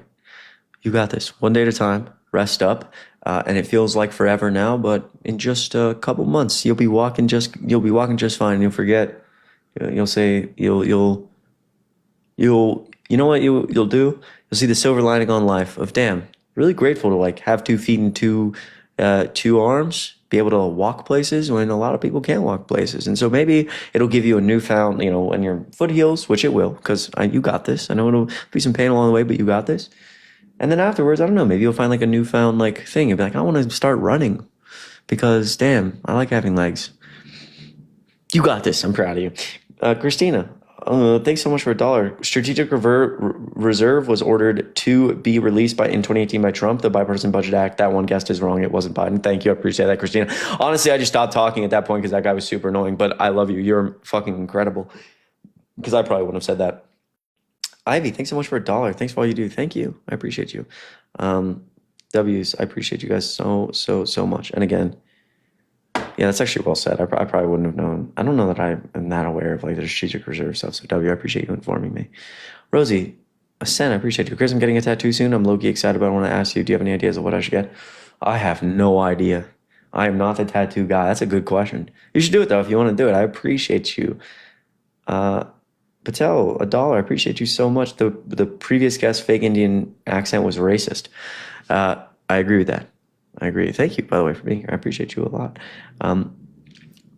That was last name Patel, by the way. Sorry, I didn't want to. Jesus Christ, I didn't want to mess up the first name, but I appreciate you so much, Mahika, maybe? I'm sorry. I kind of can't. I'm actually really bad at reading. Like, that isn't even a lie. Jennifer, thanks so much for $2. I appreciate all of you so much. The answering is a confident yes, I am a good person. Always, Jennifer, you're very kind. I love you. You're amazing. Kate, $1. Come visit Buffalo sometime. We have plenty of snow here. Appreciate what you do. Maybe. I got some friends in Buffalo, actually. My boy plays for Buffalo football. One of my best friends growing up, wide receiver. They just won their bowl game. My boy Tashi Johnson, shout out Tashi Johnson if you're out here watching. I gotta call that dude soon. I haven't talked to him forever. Morgan, appreciate $2. Thank you so much for Epsom salts to help muscle legs. You rock. Thank you. Oh my goodness. Can I get 1,000,000 W's? Kate, I see you down there. I appreciate you a lot. Morgan, thanks for the advice. I thank you. Amanda, can I get 1,000,000 W's? $50 on Venmo. You're an amazing young man. Makes me have hope for your generation. That's really fucking kind. That is so gracious. That is never something I take for granted. Thank you so fucking much. Thank you. W's, Amanda. I want to make sure I'm following you and everybody. I appreciate you. All right. If you're a Trump supporter, please. And again, if you're just joining us, I do believe TikTok is going to get banned. It seems very, very, very, very, very likely. Very likely. So if you would follow me other places on my link tree, I'd say YouTube, Twitch, Snapchat, Instagram, Big Four. All the usernames are exactly the same. I know it's annoying. I know I'm doing the same thing everyone else is doing. In terms of news, like in terms of PU asking, like, why do I think that? SCOTUS the Supreme Court heard oral hearings today for the case, and it was a lot of times you can tell how a case is going to be ruled in the Supreme Court. Mads, I love you so much. You're the best. A lot of times you can tell how a case is going to be ruled on in the Supreme Court. Just by the questions the judges are asking. And it was very clear that the judges were not convinced by TikTok's argument. And I think that's how most people see it as. If you go look up, headlines around this, they're the same. And it was across party lines. Ketanji Brown Jackson was not convinced, or didn't seem convinced. Roberts wasn't convinced. Alito was not convinced.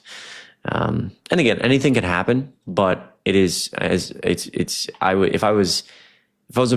If I had to place a bet, I would never, ever, ever, ever bet on TikTok not getting banned. That seems incredibly unlikely. It seems very, very likely to me that TikTok's getting banned. But you never know.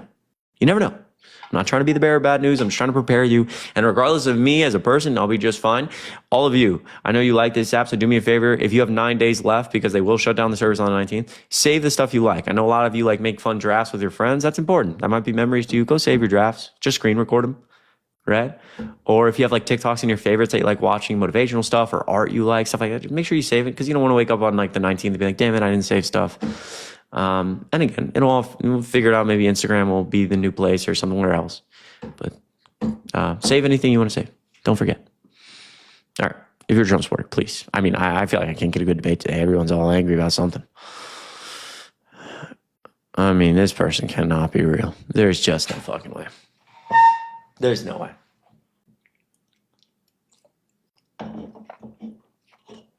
Angel, no, I don't think it would do anything if you change your location, because TikTok's going to shut down, essentially just shut down the app, is my understanding, or shut down US servers. I don't think there's going to be any way to just access it from, I don't know. I'd have to look. My understanding is they might just be closed. I don't know. I'd have to look. I don't think so, though. I don't. That's my understanding. No.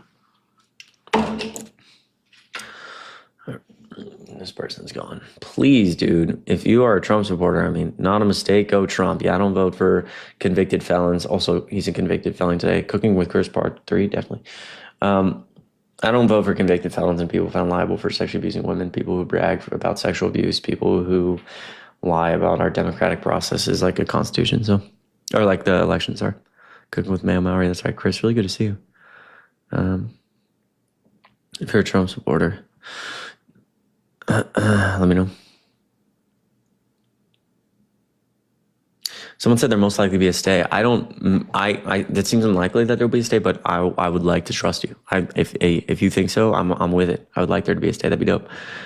Well, I do on TikTok, man. Just go to other places. Link in bio, Instagram, Twitch, YouTube, Snapchat. Gonna be posting a lot on YouTube and Twitch. I'm gonna be posting a lot on YouTube, live on Twitch and YouTube, and posting a lot on Snapchat and Instagram. Your voice is so calming. You're amazing. Bro, why the fuck is MAGA just terrified? Probably because it's impossible to defend a convicted felon found liable for sexual abuse who tried to overturn an election and did nothing good for the country. Maybe we just, if we're, I'm fucking sick of debating shit Trump's gonna do, because the answer is nothing. Can we do this one? How about this one? Double tap the screen. This is something I'm very passionate about. My stance on veganism, I feel like that's a meme from earlier, Chris. I don't have a stance on. I feel like I remember this live. I don't have a stance on veganism. I think you should be vegan if you want to be vegan. I think that's amazing. If you don't want to be vegan, don't be vegan. I don't know.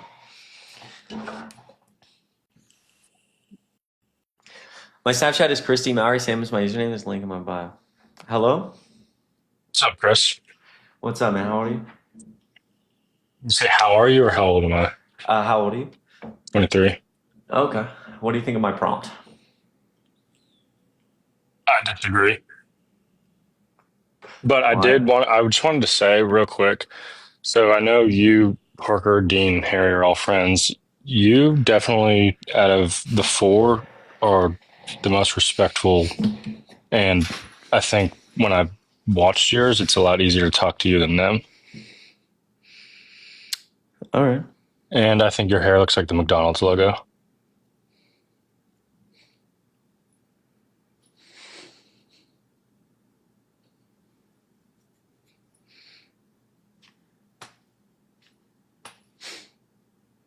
Listen, to Paul, I appreciate you being nice, except for the McDonald's hair logo. That's kind of strange.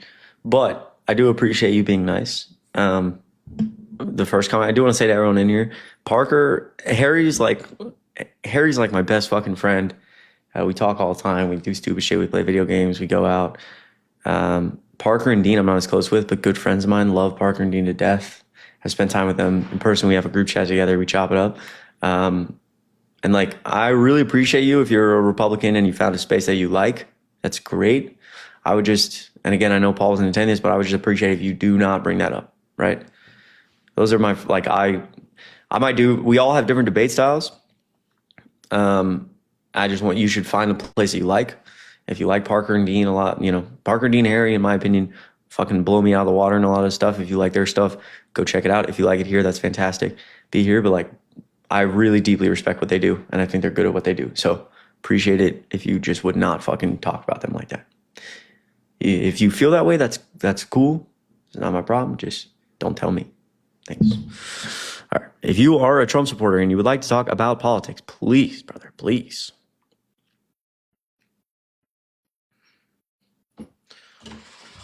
Hello? What's good, bro?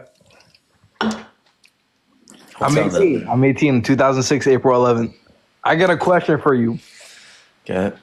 It's not politics related. What are your thoughts about Diddy? I'm like, you know what I mean? Diddy. All right, guys, bro. We gotta talk about politics, dude. I'm looking for. I love all of you. Even if you're a supporter, I love you. It's no hate. I gotta talk about politics. I gotta talk. Donald Trump is one of the worst presidents in American history because he's the only president to try to overthrow an election he didn't win. With evidence, he didn't win it because he cares more about himself than the will of the American people. He's been found liable for sexual abuse. He is a convicted felon and was sentenced today. He brags about sexual abuse. He passed really no good legislation. He lied more outrageously and more continuously than probably any politician ever. And I can give millions of examples for all of those things. So if you would like to talk about that, please. If he's so bad, why did he win? What?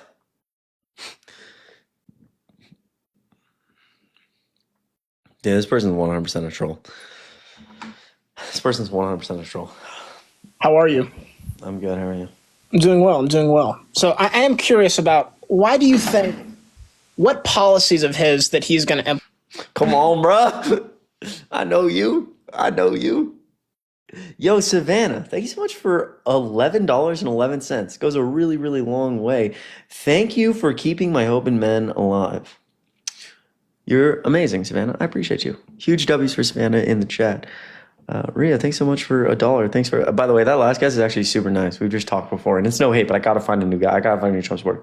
Rhea, thanks so much. It's good to see you. Thanks for helping me cure my MDD. You deserve the world. No, you deserve the world. And I didn't do anything. You did. Be proud of yourself. I love you. You're the best. Please, dude, please. If you are Trump's, I mean, where is Trump supporters today? They're just, $11 goes a long way. Yeah, dude, the fact that somebody would be like gracious enough to like even donate monetary, $11? Are you serious? A fucking Celsius in the morning could be a couple bucks, man. That goes a long fucking way. What the fuck? What world you living in, brother? Yeah, dude, MAGA's scared today. If you guys would double tap the screen, maybe share live with your MAGA grandma. I'm trying to get a debate. It's just,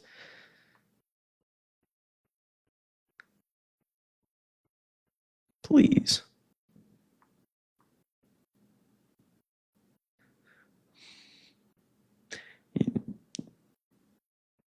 You're such a kind person. No, you're a kind person. The sentencing, he was sentenced. That's...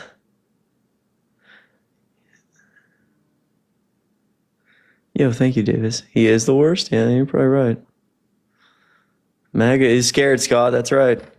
W. Scott, MAGA's scared.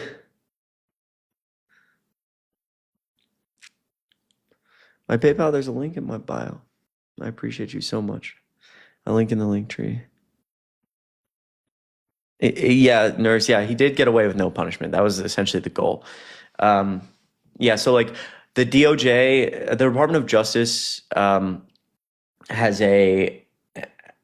written opinion, internal opinion, that a sitting president or someone who's about to take office should not be prosecuted, or, this should not be prosecuted. And although this was a state case, Judge Merchan wrote about how like he took into account that DOJ internal thoughts, and the fact that like Donald Trump shouldn't be hindered from doing his duty as president. But Judge Merchan said, like, in my opinion, you still have to be sentenced. I can't just throw out the case. And the Supreme Court upheld that opinion 5-4 and said Donald Trump had to appear. So he appeared, and essentially he's now a convicted felon. He has been sentenced. He is a felon on record, but he essentially didn't get punished for being there was no punishment. I believe it was an administrative discharge or something. So, yeah. That would be like, a lot of that would go down to like how the DOJ interprets like prosecuting a sitting president, which you can read more about. There's a lot of talk about that under the Trump president, while Trump was president and people were talking about him committing crimes, that like, even if Merrick Garland at the time and the DOJ found a crime that Donald Trump had committed and wanted to charge him while he was a president, the precedent is that you do not do that. You don't charge a president and then go fucking arrest him in the Oval. You have to wait.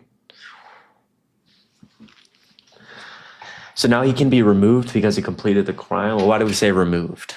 Like, I mean, he could be impeached. I don't know that, he didn't commit a crime while in office, so I don't think he could be he did commit a crime while in office, but I guess like while he was in his second term, he didn't.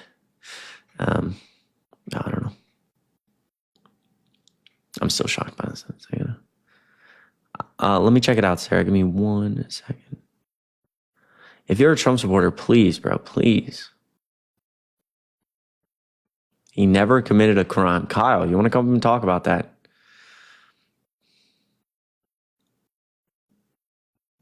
Yeah, no, it's indefensible at this point. It's literally like, it's not 2017. Like, I talk to people about this all the time. It's not 2017. There's no world where it's like, oh, I voted for Trump, but I'm not MAGA. Like, this guy it's so beyond repair at this point that like it's indefensible. That's truly why people don't want to debate. Harry and I remark on this all the time. Like, it is it is a relatively easy world right now to debate the other side, because if you are still voting and supporting Trump, there's just like logic just doesn't exist. And I'm not trying to like talk shit about people, but I mean, come on, bro. Like, maybe you just don't know as much, and that's totally cool too. But I'm just saying. Anyway, hello. Hello, Parker. Hello. Please, bro. Please, if you're a Trump supporter, please. All right, we're gonna. You are literally talking shut. Nice, Tim. I'm literally talking shut. No. Hello. Yo, hello. What's up, man? How old are you? 19. I just want to know, like, what does debating about Trump almost every day do for you? Because, yeah, I think it is bad. Like, it's terrible. He's a felon and he's in office, which is kind of crazy.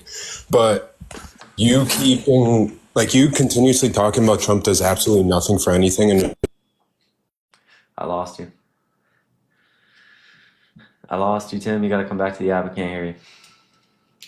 Tim. Come back. I can't hear you. Hello? All right. I guess Tim's gone. If you want to request back up. But to answer your question, Tim, number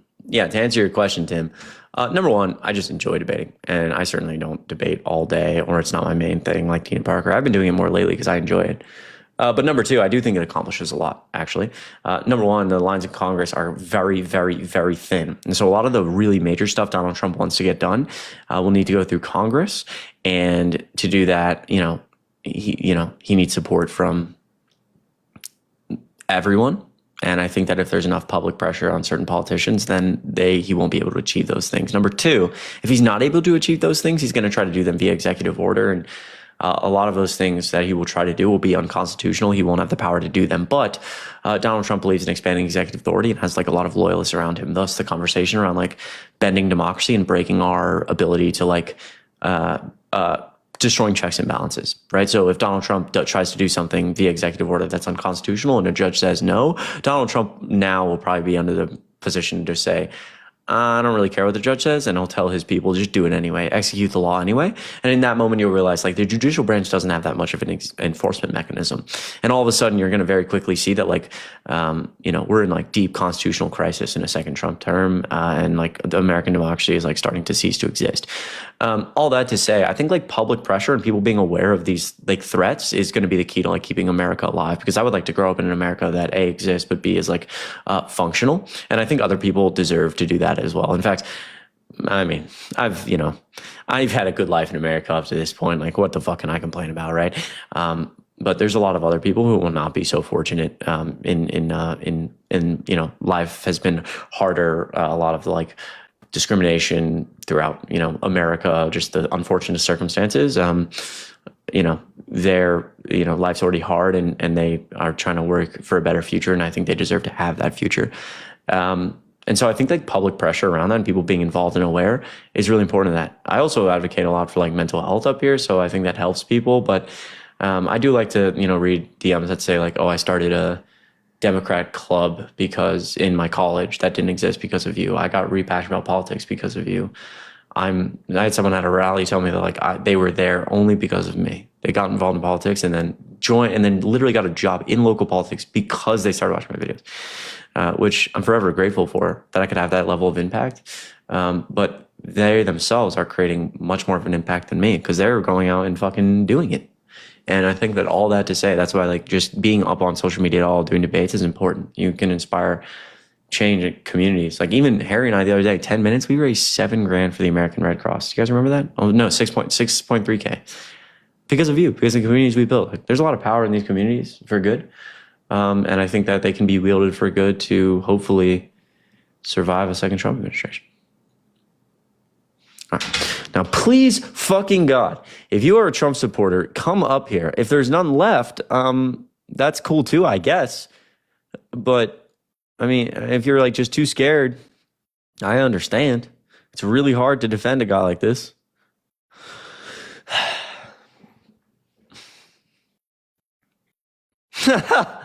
Jesus Christ. Oh my God, there's just no way. I mean, you have to be fucking kidding me, man. Are you serious, bro?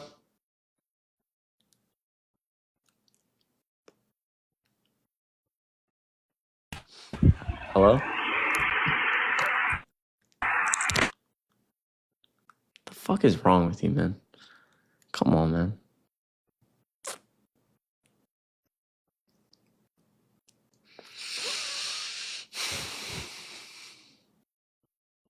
That shit is fucked up.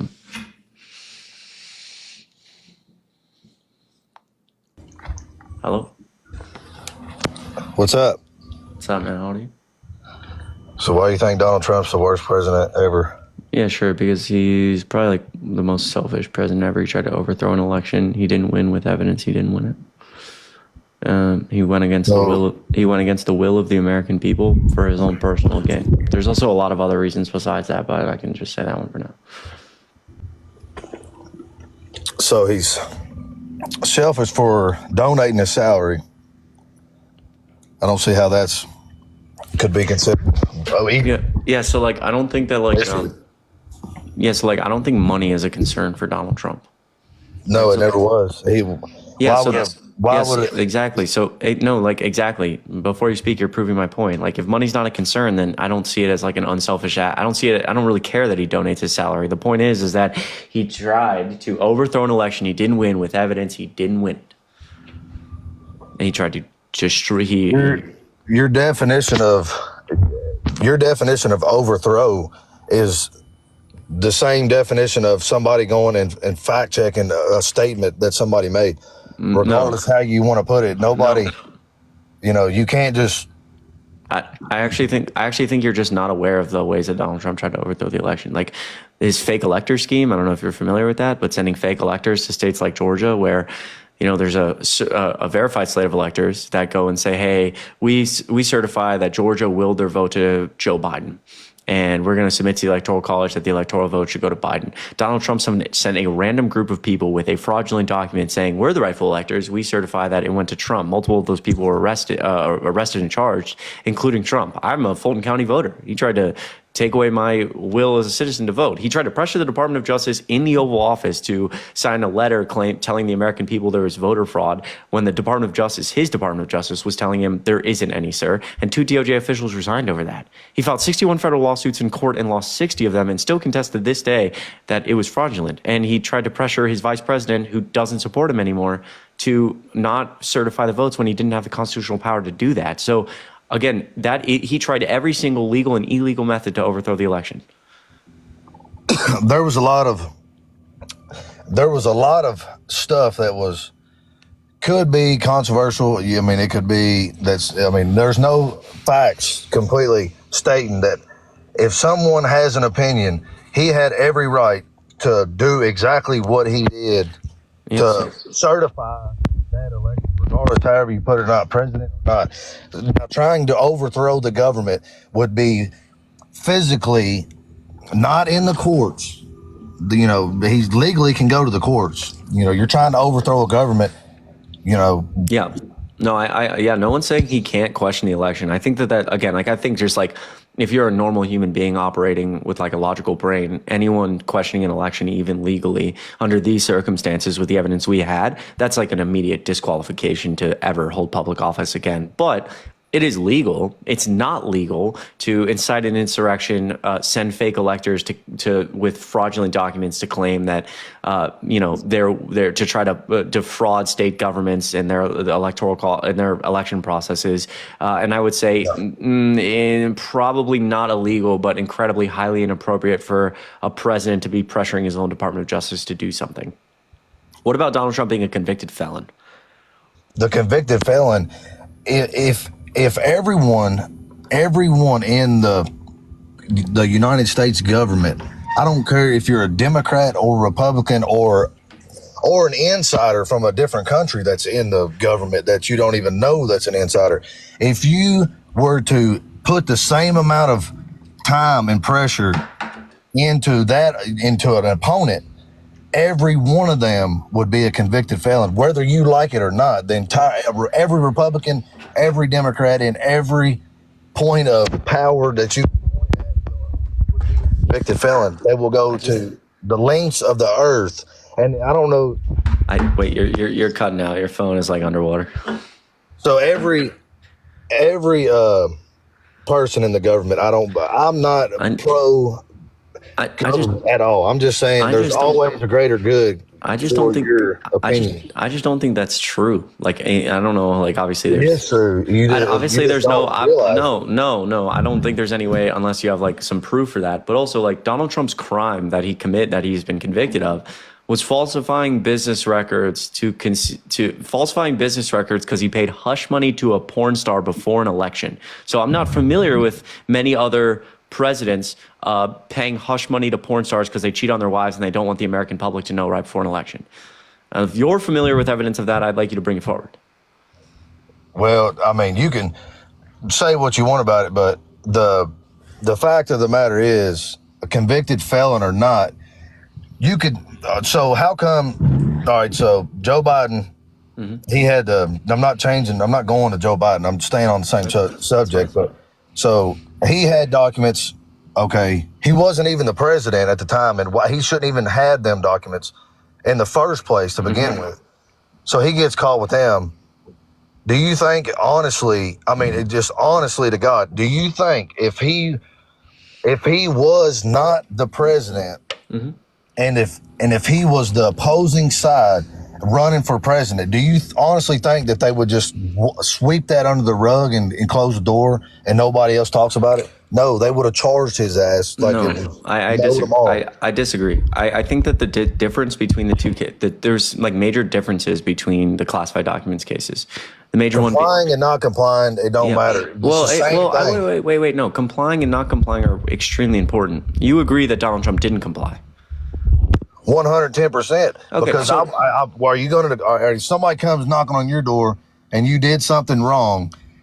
Are you going to sit there and put your hands behind your back and say, "Oh, here, just lock me up, take me to the jail. Okay, No person. Again, I really hope that like we're not talking about President of the United States by giving conclusions about what you or I would do. Like I hope we hold a higher standard for president. And again, talking about like the president and his duties. If you're agreeing that Donald Trump was supposed to hand over classified documents and was keeping them for himself, again, like as an American citizen, that's deeply concerning. Like I would hope that our classified documents are not, being stolen and shown. There's an audio tape of Donald Trump showing classified documents to a staffer at Mar-a-Lago who doesn't have any clearance and bragging about them and showing that staffer what's supposedly military secrets about Iran. So that's deeply concerning as an American citizen, as someone who cares about the country. Now, in terms of like the beginning point of saying, like in cooperation or not is it doesn't matter. No, it matters a lot. Like that's basic discretion in the law. Like I think it's reasonable for the Department of Justice to have discretion based on who's cooperative and who's not, or based on the circumstances of any given crime. Like if I were to go outside right now and drive 80 miles per hour down this road that's like a 35, and a cop pulled me over and he said, "What the hell are you doing? You could kill somebody." And I'm like, I just wasn't paying attention. I was listening to music. He'd probably arrest me for reckless driving and I'd go to prison. If I did that exact same thing in the exact same car at the exact same time with the exact same police officer, and he pulls me over and says, "What the hell are you doing?" And I said, "Sir, my mom's in the hospital. I'm sorry. I just really need to get there." It's possible that the police officer doesn't arrest me, doesn't give me a ticket, and says, "Okay, just follow behind me. I'll lead you there." Right? He could arrest me. He could, but he has discretion. It's different. Even though, That's completely different. No. It's the same concept about like discretion and intent. So similarly, again, if a police, I've been pulled over fucking Jesus Christ, like a dozen times, right? Recently, I got pulled over for fucking, I turned right on red when I was supposed to stop, but I fucking blew through it because it was like 2 a.m. So I didn't fucking, I had to stop at this particular right, but I yielded and I just went. And I saw the police officer, and instead of speeding up, like instead of just going the same speed, I literally immediately pulled over because I was like, I already know what's happening, bro. I'm cooked. And he came up behind me and he was chuckling. He was like, "Well, clearly you knew you did something wrong." And I was like, "Yeah." And he was like, "Well, I appreciate you, like stopping. Obviously you can't do that. That's a yield." I didn't even have my wallet on me. And he was like, "Do you have your ID?" I was like, "No, but I do have a valid driver's license." I gave him all the information. He was like, "I really appreciate you being cooperative. It's very late at night. You definitely could have you were going, the road was a 45 or 50. So he's like, you could have fucking been gone. I would have never seen you again. I didn't get your plate. But the fact that you pulled over, I'll give you a warning this time, but please yield. You got to have your wallet on you." See, obviously in that circumstance, being cooperative, being willing. I see where you're coming from. You know what I'm saying? I know exactly what you're talking about. So in a similar circumstance, Donald Trump, if he did turn over documents when he was asked for them, not all of them, but he turned over a total of 14 boxes. Was he charged for those 14 boxes? No, he wasn't, because he gave them back. So if he would have just given them back, he would have never been charged. But here's the thing. I see where you're coming from, but it's not the police officer versus you. It's Democrat versus Republican. There's and then another point is Joe Biden legally like the top of the law was not even supposed to be in possession of it. I don't know if you like putting your phone on something, but it's kind of cutting out a bit. Is it clear? Is it better now? It's good. It's good. Sorry. So the difference is too, another difference is Joe Biden, legally speaking, was not even supposed to even be in possession with them documents in the first place. Correct. So, at the end of the day, you can say all you want, but if the Republican Party was in office and Joe Biden got caught with them documents, if you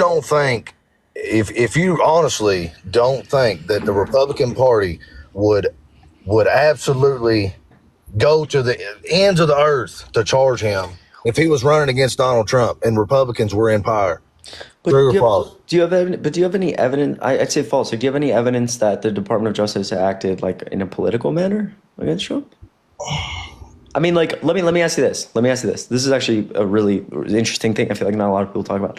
So, do you remember the Robert Hur report? And you've probably seen it because you see this screenshot that says we didn't charge Joe Biden because he's a well-meaning old man with a bad memory. I don't believe that we didn't charge him because he's a I don't believe that. No. Well, that's not what but first of all, that's just what conservatives say. That's not. Yeah, I know that. But you're familiar with that. So that is the Robert Hur report. That was a special counsel that was selected to investigate Joe Biden's classified documents by Merrick Garland, who was obviously appointed by Biden. Robert Hur is investigating this while Biden is president. Robert Hur is part of Biden's DOJ. And when Robert Hur released that report, Joe Biden had full executive discretion to redact any of the report he wanted. Joe Biden got that report on his desk before the American public saw it, and he had the absolute legal right to redact the entire thing. It could have been released. It could have never been released to the American public. No one would have ever even seen those quotes about Joe Biden being a well-meaning old man or all these different things. No one would have ever seen it. It wouldn't have mattered. But Joe Biden in the White House, and the White House's stance was the American people deserve full transparency, so we're going to release it. So again, if this idea that the DOJ is being political, why is Biden's own DOJ the one investigating him for taking classified documents? Couldn't Biden just shut that whole thing down? It's the same thing. Is like you just said. All right, why wouldn't we charge him or whatever? So you come out at a political standpoint and you say, "Well, we're doing this." It's political. They're coming out saying, we're gonna tell the truth, put everything out, and then I'm telling it's all political, everything. And I don't think a lot of people don't realize how much power that both parties hold. It don't matter. It's like a damn war. Two different parties. Extreme. Oh God. Extreme. Okay. I think we lost you there for a second. I think we're in a submarine. If you want to request back up, you can. Do you guys want to see a really cool video? I got a video of something I did a few weeks ago, and I haven't posted it yet, but if you want to see it, it's not a bad video. I've seen worse videos before. It's super blessed to even be able to show you this. But I'll show it for the first time on stream. Why not? Why the fuck is it such low quality? God damn, pull your pants down, boy. Double tap the screen. We'll get another Trump supporter up here. Again, I love all of you. I appreciate the support. Go to my link tree. Follow me on Instagram, Snapchat, YouTube, Twitch. That's where the debates will go. I do believe at this point TikTok is getting banned. I don't think there's much way around it. So, and I can talk about that. So this is a pretty cool video. If you guys want to check it out, I think you might like it a bit. Let me move the fact that I have not an old protein shake, an empty protein shake on my desk. I never said I was. Check this out. Ready? Double tap the screen, everybody. I think you might like this. Here you go. Ready? First of all, we will get another Trump supporter up here. Let me ready? Here we go. Double tap screen. Here we go. We met in Atlanta one time. It's good to see you. March. It's been a while. It's really good to say. I just want to say, they may not realize now, but my generation is really going to appreciate it. Thank you. It's you will be one of the most impactful presidents in America. I know you know it. You're never a humble guy. But thank you from the bottom of my heart. I appreciate it. What a guy right here. What a fucking guy. What a guy this is. I can't believe I didn't know there was a video of it. That's good to see you. So in the beginning here, I say that we've met once. We saw it in March. We met in Atlanta one time. That's good to see you. How long was it? March. It's been a while. It's really good to say. I just want to say, they may not realize now, but my generation is really going to appreciate it. Thank you. It's so right there. I said I know they might not realize it now, but my generation is going to really appreciate the work you've done. And he says, "Thank you, pal." Thank you, pal. It's you will be one of the most impactful presidents in America. I know you know it. You know you're a humble guy. And I said, you'll be one of the most impactful presidents in American history. And I know you know it, even though you're a humble guy. You won't admit it. And right after this cuts out, I say, in terms of your fiscal legislation, the, climate change, the infrastructure, Seriously, I appreciate it. And he looks at me, and I said again, like, people will appreciate this whether they realize it or not. And he says, depends on how they write it, son. And he smiled and walked away. You will be one of the most impactful presidents in America. I know you know it. You're a humble guy. But thank you from the bottom of my heart. I appreciate it. What a great guy Joe Biden is. What an amazing person. Love Joe Biden. Love Joe Biden. I'm really, really incredibly grateful. Unbelievably grateful I got that opportunity. I can't say it. Unbelievably grateful. Unbelievably grateful. Jess, I appreciate you. What a guy. What a guy. He's a good guy. Good man. You know, I don't agree with everything Biden does. As I've said many times, and I will continue to say, that even like Harry and I probably, like, I would be, in certain aspects, I would be more critical of Biden than Harry. Harry and I have debated in private about things Biden has done. But we both agree that he's going to be, you know, a top 15 president all time. We certainly agree on 99% of stuff Biden's done. But in that, the thing that we both consistently remark is that he's a good man. Even the things I disagree with most about the Biden administration did, or the decisions they made, that's a man with a good heart. I truly believe that. From the bottom of my heart, I believe that. He's a good dude. If you're a Trump supporter, let me know. I'll bring you up. What do I rank Trump? He's probably 160 political scholars all ranked him individually, came together, scored the results. They ranked him last. I'd probably rank him last, certainly bottom 5. Really the question just becomes like objective morality stuff, like other presidents owned slaves. So does that make them worse than Donald Trump? I'm not informed enough to have a philosophical discussion on objective morality. That's not my place. Some people can have it. Someone said someone said Johnson. I would say Jackson is really fucking bad. Chris, you might be my favorite human. Kate, you're amazing. If you're a Trump supporter, let me know. Buchanan was really bad. Taft was not great. I'm blanking. W, last name W. Comparatively to Trump, Nixon was fantastic. Like the stuff I learned in school about the most like controversial time in America, like Nixon being like these, like the things that Donald Trump has engaged in and done, the things that Nixon has engaged in comparatively to Trump, like Trump blows that out of the water. It's not even close. I mean, Trump practically had a controversy like Nixon every fucking 3 months his first term. Are you kidding me? That's absurd. Wilson. Yeah, Wilson was really bad. Thank you. W's Wilson. I need to go. So much misinformation, Chris. Well, why don't you come up and disprove me then, you fucking bum? Trump is not worse than Nixon? Okay, yeah, Trump's not worse than Nixon, and I'm 6'7", and I play in the NBA. We can all make up fucking fantasies, but that doesn't make them true. Am I kidding? No, I'm not kidding at all. Donald Trump is... this is like the most lukewarm take of all time, dude. I'm telling you. And everyone says, oh, you're fear-mongering. I'm like, okay. Yeah, then come up here and talk to me. It's very simple. It's very easy. I mean, it's anyone with any time. This is why I'm going to start talking shit. Like anyone with even a finger pulse on what's going on politically. The most conservatives, staunch conservatives who have a finger pulse on politics know that Donald Trump's one of the worst presidents ever. They hate him, of course, because they know what's going on. Doesn't mean I agree with them, but I mean, come on now. I mean, again, everyone's just in the chat, but they never want to come up. Can catch us on 500K, brother. Yo, Stevenson, I appreciate you a lot. I appreciate you so much. Joe says Trump is great. I invited you up. I invited 4 people up now.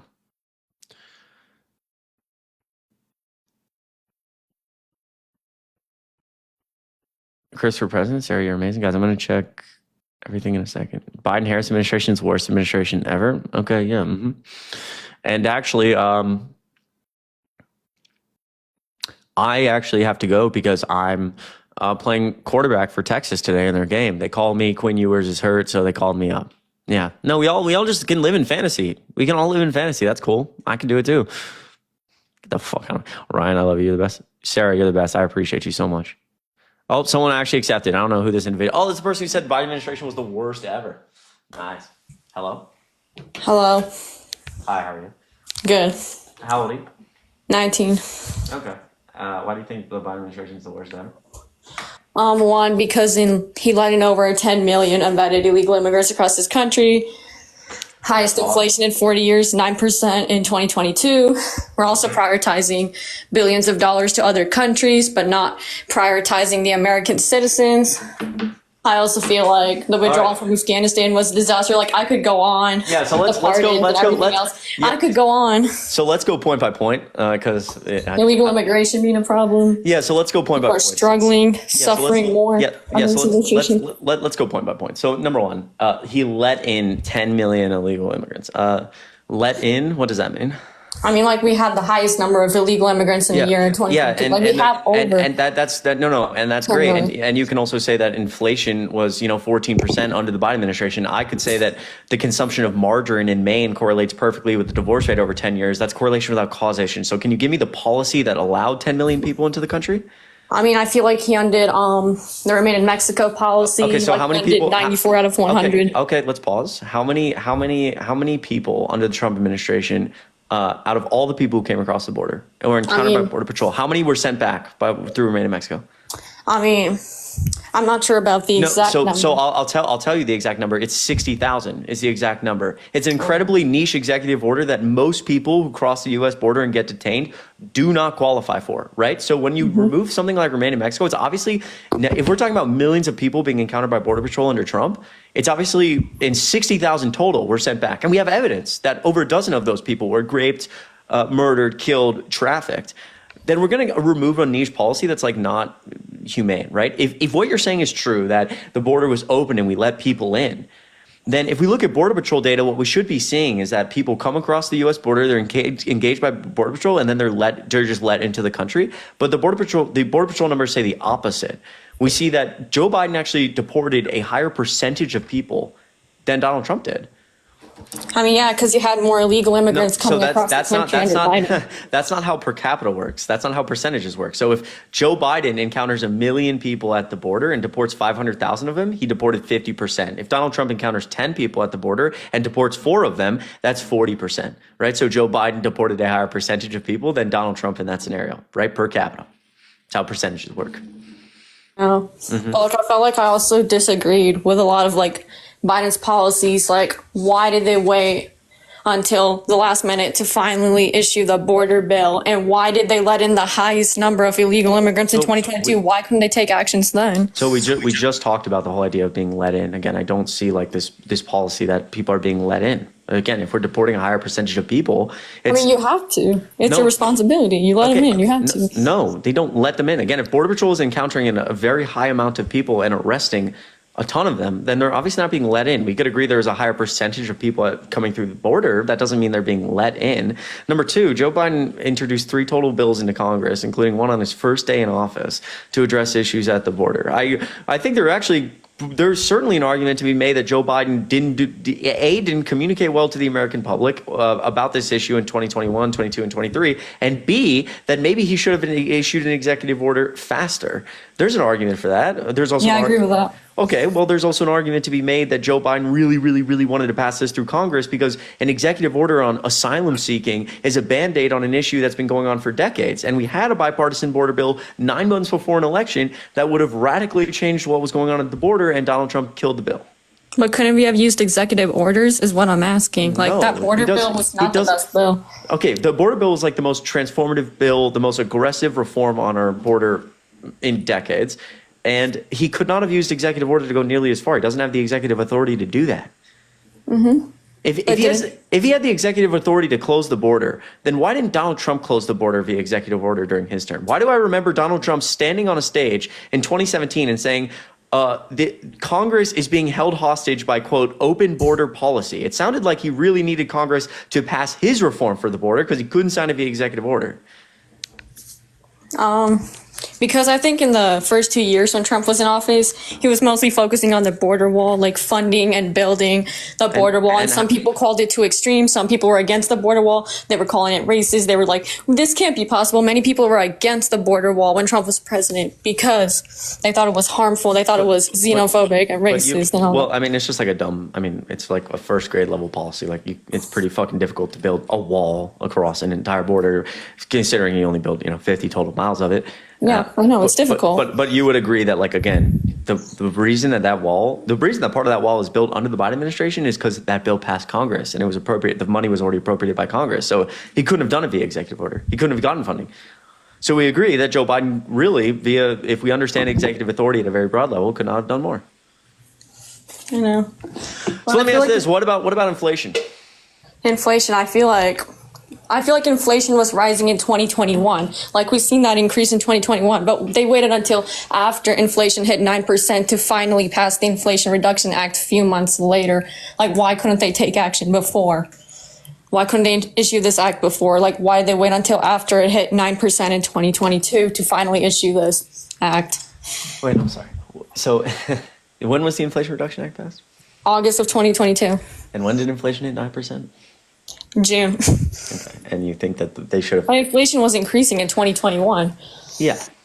But like you would agree that like at that point, the uncertainty around the economy and what was going on, especially with millions of, also thousands of people dying from COVID, like I think it takes a little bit more time to craft a good bill like the Inflation Reduction Act. Mm-hmm. But you're still not like, when you make a claim that like the inflation under the Biden administration is the highest level in X, Y, and Z, like what... Even if you say they didn't act fast enough, you still have not shown me, like, how was the Biden administration the cause of that? They didn't cause it, but I feel like they could have reacted to it better. It's how they react to it, not them causing it, how they handle it. So when you got up here and you said, here's why I think it's one of the worst in history, the inflation was the highest in X amount, the highest in fucking ever, the highest in like 30, 40 years, 50 years. Would it be fair for me to say, I think the Trump administration is one of the worst administrations because he's one of only two presidents in American history to lose more jobs than he gained. He lost 3 million more jobs than he started with. He's the worst jobs president in U.S. history. I mean, sure, I would give him some blame, especially for the pandemic. I felt like we could have locked down sooner, and that's why we had the 14% unemployment. But you would agree, okay, and that's fair. I partly agree. It is kind of Trump's fault. Like the fact that he didn't lock down sooner. I felt like he could have locked down sooner and open up these jobs. But my point in saying that is that I would not say it like that because I think it's disingenuous to say something like that without obviously mentioning the extending circumstance of COVID. Like, yeah, I think Trump mishandled the pandemic, but I don't think it's fair to say that Donald Trump was the worst jobs president of all time with no context. So similarly, I don't think it's fair to say, oh, Joe Biden had the highest inflation of 50 years without providing context. I know, but I know that Trump had the unemployment rate at 14%, but he was able to get it to 6.4% before he left office. Like he lowered it to 6.4%. Wait, the unemployment, he left, when he left office, the unemployment rate was 6.4. The unemployment rate was not 6.4% when Donald Trump left office. Wait, what? It was like 6%. No, somewhat. the unemployment rate when Donald Trump left office was 14%. 14% unemployment was during the pandemic. Look up in January 2021 unemployment rate. I swear it was between the 6%.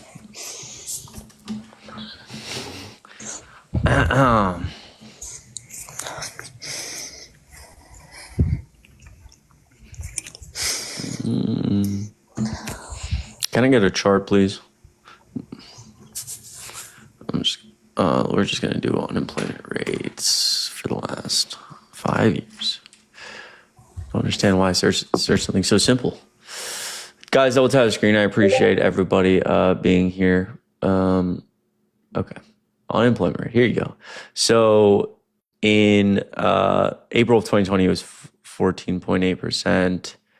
So January of, in January of 2021, the unemployment rate was, January of 2020, 6.4%. You're actually right. That's a good point. I guess in April 2020, it was 14.8%. and then it fell when Donald Trump took office to 6.4%. Okay, that's fair. I think that like and I'll give you that one. I think in like a context of like obviously what we agree to be, this is kind of like the same conversation around when Joe Biden says that inflation was already very high when I took office, and people say, well, technically inflation was 1.4%. Well, obviously, like speaking non-semantically, we would agree that inflation was very high when Joe Biden took office. Like I know. In January 2021, it was 1.5%. But So how did it go all the way to 9%? I'm confused. So it was at 1.2%, and then it went all the way up to 9%. I'll explain that. Hold on. But again, in Joe Biden saying inflation was very high when I took office, I think in general, non-semantically, that is true. Similarly, and the unemployment rate being 14% when Donald Trump left office, it was 6%. So, again, I think that Donald Trump lost a ton of jobs and we were in the middle of a pretty intense recession. So regardless, fair enough. I understand what you're saying. Why did inflation go up to 9%? Because of supply and demand issues. I know. I felt like there are many factors. You cannot just blame the pandemic. I felt like it was also the oil supply was very short. Well, there were also the Russia-Ukraine war. Why was the oil supply short? Because I felt like we were depending more on other countries for foreign exports, I believe. I don't know if I'm 100% right. But when you talk about supply and demand issues, a lot of what's going on for inflation, and the Russia-Ukraine war. The reason the oil supply was low was because of COVID, because there was no demand for oil, so suppliers cut their supply. And then when there was a massive surge in demand for oil, there was no supply because everyone had cut their supply. And so high demand, low supply, inflation. So still, that was COVID's fault. Yeah. But don't you think it was also part of the Russia-Ukraine war and prices just started inflating after that? I mean, that is true. I think there's some truth to that, but oil specifically, it's a combination. Let me ask you this. If we're talking about these things and you say these are the fault of the Biden administration, I think the Biden administration passed a lot of very impressive legislation. They followed the science. They didn't try to overthrow an election. I mean, Donald Trump, he's a convicted felon, tried to overthrow an election. He didn't win with evidence. He didn't win it. He lied probably more continuously and more outrageously than most politicians ever. And I think that's well documented. Tried to undermine our democratic processes for his own self-gain. Didn't pass nearly as much legislation as Joe Biden. There are a lot of policies that I like that he passed. Okay, so do you want to, in terms of passing major legislation through Congress, name some of the legislation you like from Trump? I like the Tax Cuts and Jobs Act, the First Step Act, the SESTA Act, the Preventing Maternal Deaths Act. Oh my God. So again, if we were to go down in terms of major impactful legislation in American history, the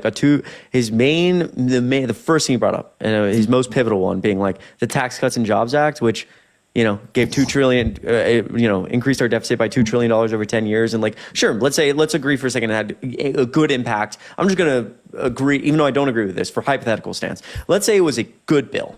The Tax Cuts and Jobs Act was a good bill. I personally liked it. Actually. Okay, great. Fantastic. Even if we were to agree to that premise, it's obviously not nearly as impressive and impactful as the large investment in infrastructure since Eisenhower, the large investment in climate change, the massive investment in manufacturing that is literally creating an entire new economic sector in the CHIPS Act, the first gun control in the past 3 decades through the Bipartisan Safers. I agree. Exactly. So in terms there of were good policies that they passed, but I'm saying overall, I felt there were more struggles under this administration. So even if we agreed to that premise, I don't think that's not the point. I would argue that that was not in there being I can't say that fucking word. In there being other circumstances that affected that negatively impacted the American people under Joe Biden, like COVID, Joe Biden still managed to be a top 4 president all time in terms of passing fiscal legislation in the most divided Congress, one of the most divided times in American history with a more divided Congress. So even if I could agree that, let's say financially people were struggling more, I don't think it was the cause of the Biden administration. And in fact, I think the Biden administration handled it so much better than Trump ever could have. And under way easier circumstances, handed a pretty strong U.S. economy, Donald Trump just didn't get that much done. I remember him promising me that he was going to show up with a health care bill in 2 weeks. He didn't show up with the bill. I remember him promising he was going to pass a massive infrastructure bill because our infrastructure was horrible. I'll show up with the bill in 2 weeks. Never showed up with the bill. Couldn't get much done. What about him trying to like overthrow an election he didn't win with evidence he didn't win it? I mean, see, the thing is like 2020, I felt like you're allowed to challenge the results, and like he tried and he failed. Like obviously we knew that was not going to happen. So I don't agree with every single thing he's done. Well, yeah, I mean, I would be stunned to figure out. I guess we should talk about like why the hell someone trying to overthrow an election with no evidence, clearly because he wants to retain power as opposed to pay attention. I mean, I felt like he thought there was voter fraud in that election, so and even when the courts tried to do it, there wasn't enough evidence to prove there was voter fraud. Yeah. Do you agree that the 2020 election was stolen? No. Okay, so you disagree with Trump on this issue right now because he still believes it was stolen. But aren't you allowed to challenge the results? No. And we're going to talk about that in a second. I'm going to follow a logic train. Do you? So you agree it wasn't stolen? So you disagree with Trump on this issue? I mean, I disagree, and he can try to challenge the outcome, but it won't do anything. Just from a logical standpoint, how is it acceptable to you that if you agree there is no evidence of voter fraud, and you're also actively admitting that Donald Trump still thinks there is voter fraud, then the only last logical conclusion I can draw, where I draw after those two things, is Donald Trump cares more about winning than he does about the will of the American people. And so he's willing to try to overthrow the election. And that is a massive disqualifier. Right? And so in terms of like, yeah, of course, no one's saying you're not allowed to overthrow the election. Or I'm sorry, geez. No one's saying challenging the results. No one's saying you're not allowed to challenge the results. That's not the problem. You can file as many lawsuits as you want in court. Again, how that's not a disqualifier is stunning to me, but whatever. He filed 61 federal lawsuits in court and lost 60 of them. The problem is that he engaged in a fake elector scheme where he tried to defraud states like Georgia by sending fake electors with fraudulent documents to say, we're the rightful electors for Georgia. We certify that Georgia went to Trump when it went to Biden. And multiple of those people were arrested, including Donald Trump. He tried to pressure the Department of Justice in the Oval Office, saying, sign a letter that shows, tell the American people there's voter fraud. The DOJ said, we have no evidence of that. And 2 DOJ officials resigned over that. He incited an insurrection and tried to pressure his vice president to not certify the election results when his vice president didn't have that constitutional power. So Donald Trump tried every legal and illegal method to try to overthrow the election. There's no way. And it didn't work out. Okay, that doesn't mean you should fucking vote for him. I agree with his policies, though. Like, there were a lot of Kamala Harris's policies that I disagree with. So you're telling me that you accept that Donald Trump cares more about himself than the will of the people, but you're still willing to vote for him because you like his policy? I mean... Wow. I agree with his policies more than I agreed with Kamala Harris's. Wow. So let me ask you this. If Donald Trump, most of Donald Trump's first administration just hates him and calls him, his top military general calls him a fascist and dictator. Like John Kelly. Says, there's a lot more. I know who John Kelly is. Yeah, there's a lot. He fired that guy. Yeah, I'm referring to Mark Milley in this instance, the one who served in Vietnam, the highest military general in the land, who was in the Situation Room with Donald Trump over 4 years, who said Donald Trump is we don't take an oath to a wannabe dictator. And John Kelly, who said he has nothing but contempt for our democratic institutions, constitution, and the rule of law. There's nothing more that can be said. God help us. Yeah, there's 100 more quotes there of the highest, some of the most respected people in politics who didn't vote for Kamala Harris saying he's a fucking disgrace. So in his next term, he's obviously tapped a bunch of loyalists who don't have as much experience, but are willing to be. Who are the loyalists? Yeah, people, all of the people he's tapped for his second cabinet. Like the Fox News host, for example, or you can name literally everybody. Yeah, so you agree that they're obviously there to be Donald Trump's looking for people who are more loyal to him because he fired people who disagreed with him. So some of those people are also qualified, though. What's up? But some of those people are also qualified, like Pam Bondi. She was already an attorney general before. Okay, but you agree that those people are loyalists?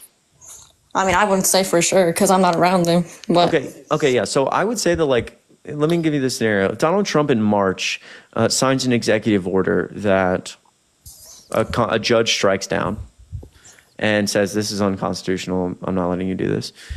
And Donald Trump goes to his cabinet, that's all loyalists, and says, do it anyways. I'm just going to ignore the court. Go execute the law. And they do it. What then? Well, what do you think it's going to be about the Supreme Court? It could be about anything. I'm just asking what then? I don't know. I mean, depends. They're going to have to look at that act. They're going to have to look at the bill. No, but I'm asking you, if Donald Trump just decides he wants to enforce laws that the judicial branch says are illegal, who's going to stop him from doing that? Congress.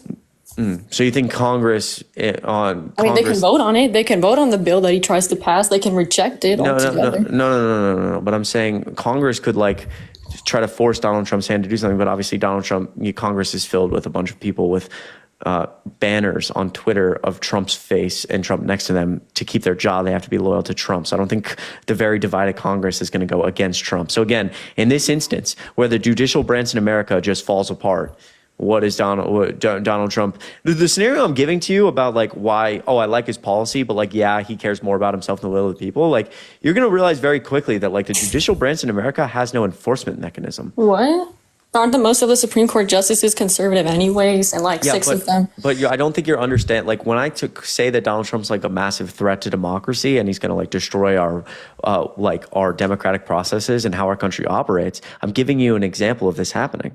If Donald Trump gets in office and he wants to do something, and he's already shown that he's willing to try every method to do what he wants, as opposed to listening to other people or doing what's best for the American people, if he signs an executive order, a judge rules it unconstitutional, and he tells his people to do it anyways, go enforce the law anyways, the judicial branch has no enforcement mechanism. And all of a sudden, we're thrusted straight into constitutional crisis. And you're going to realize very quickly that the law in this country doesn't really matter anymore. And in that moment, you've watched American democracy really start to fall apart. It's gone. The question is not when that happens. The question is how long we can survive in that instance. Because most countries throughout history will go through this very long period of falling apart. And then all of a sudden at the end, it happens very quickly.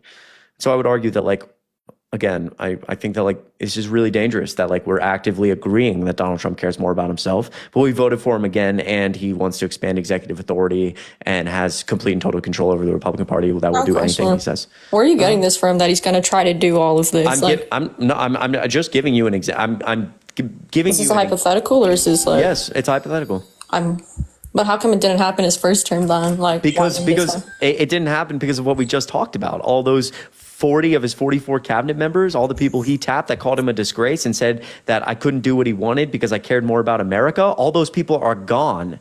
And so he tapped people who would strictly be loyal to him. And we all voted for him. So now he has people who will do what he says because all the other people wouldn't. Because as his vice president said, I'm not going to put Donald Trump above the Constitution. Donald Trump's not going to fuck this up again. So he tapped a bunch of loyalists to make sure they do what he wants. So in this hypothetical scenario, Donald Trump could just start ignoring the courts.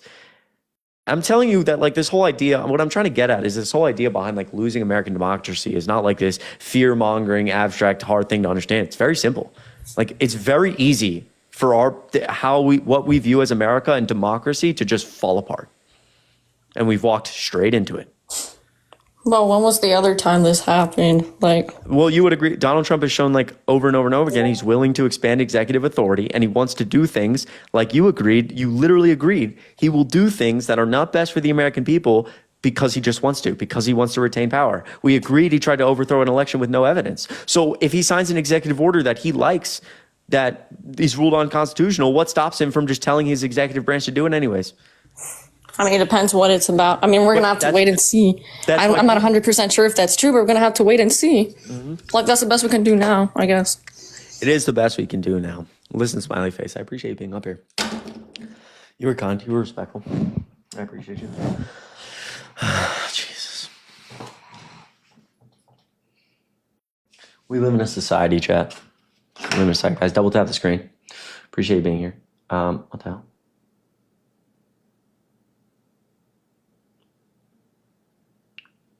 That's it. Double tap screen. Appreciate everyone being here. Go check out my link tree and follow me on YouTube. I'm going to post shorts there and long form YouTube videos would mean a lot.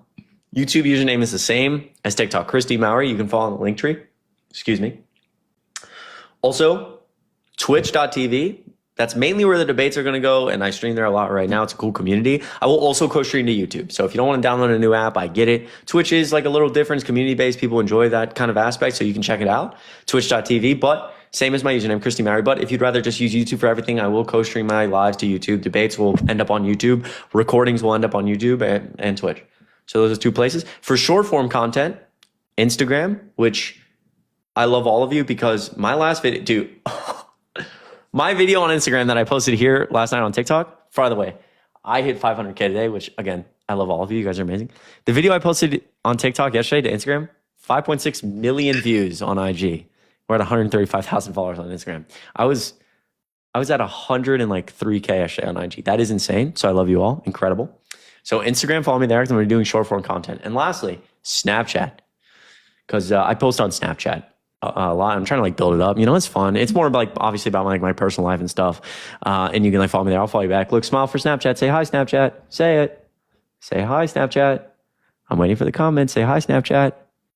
And I'm about to check Venmo. You guys are amazing. Say hi, Snapchat. Parker Raid. Say hi, Snapchat. Wait for it. Beautiful. Oh, wait. We're going to take one more because I look like a fucking bum. Here you go. Say hi, Snapchat. Amazing.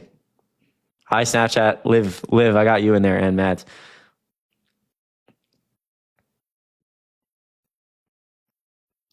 Vibes, posting that shit to the public story. Appreciate you.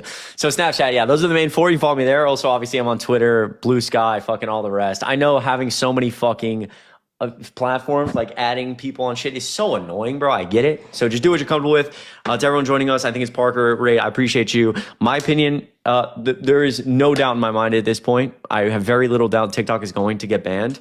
I'm sorry to be, again, the person who said this multiple times, but it's true. If you go look at how the Supreme Court is talking, it's just seems very obvious.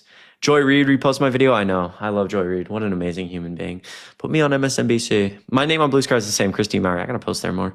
I feel like I have to post on fucking 11 social media sites every day. And I feel bad telling people like, oh, go follow me 45 fucking different places. I do think TikTok's going to get banned because of how the Supreme Court justices were talking. Yeah, if you look at, there's oral arguments today. It looks like SCOTUS was very clear that they did not buy TikTok's argument. And in that instance, TikTok will be gone in 9 days. January 19th, their servers will shut down. So that's why I tell people to follow me elsewhere, but that's not really what's important because who gives a fuck about me? What's important is you. So if you have drafts right now in your videos, if you and your friends record drafts, okay? I've seen this before, bro. Don't, come on now. I've gone out with people. I see how this goes. You sit down with your friends and you're like, I can't think of a pop. You're like renegade, and we're all out drinking. And in the middle of Athens, Georgia, UGA. No, I've been there, bro. If you have renegade drafts that you don't want to post, but you just enjoy recording them, go screen record them because you will lose them. If you have favorites that you like, please go fucking screen record them, screenshot them. If you have motivational videos that you like to listen to when you're at the gym or something, I don't know, edits that you like, fucking screen record them. Make sure you got everything backed up if you want it just to have later. It's okay, figure it out, but I do think TikTok will be banned in 9 days. You could download them to your phone, yes. Athens mentioned. Elena, are you in Athens? That's sick. Love Athens. I was in Athens both times. UGA won the national championship. She was burning down. It was fun as fuck. I love Georgia, man. What a good time. I'll move back there soon enough. Chicago for now, though. Chicago for now. I had your snaps earlier, man. All right.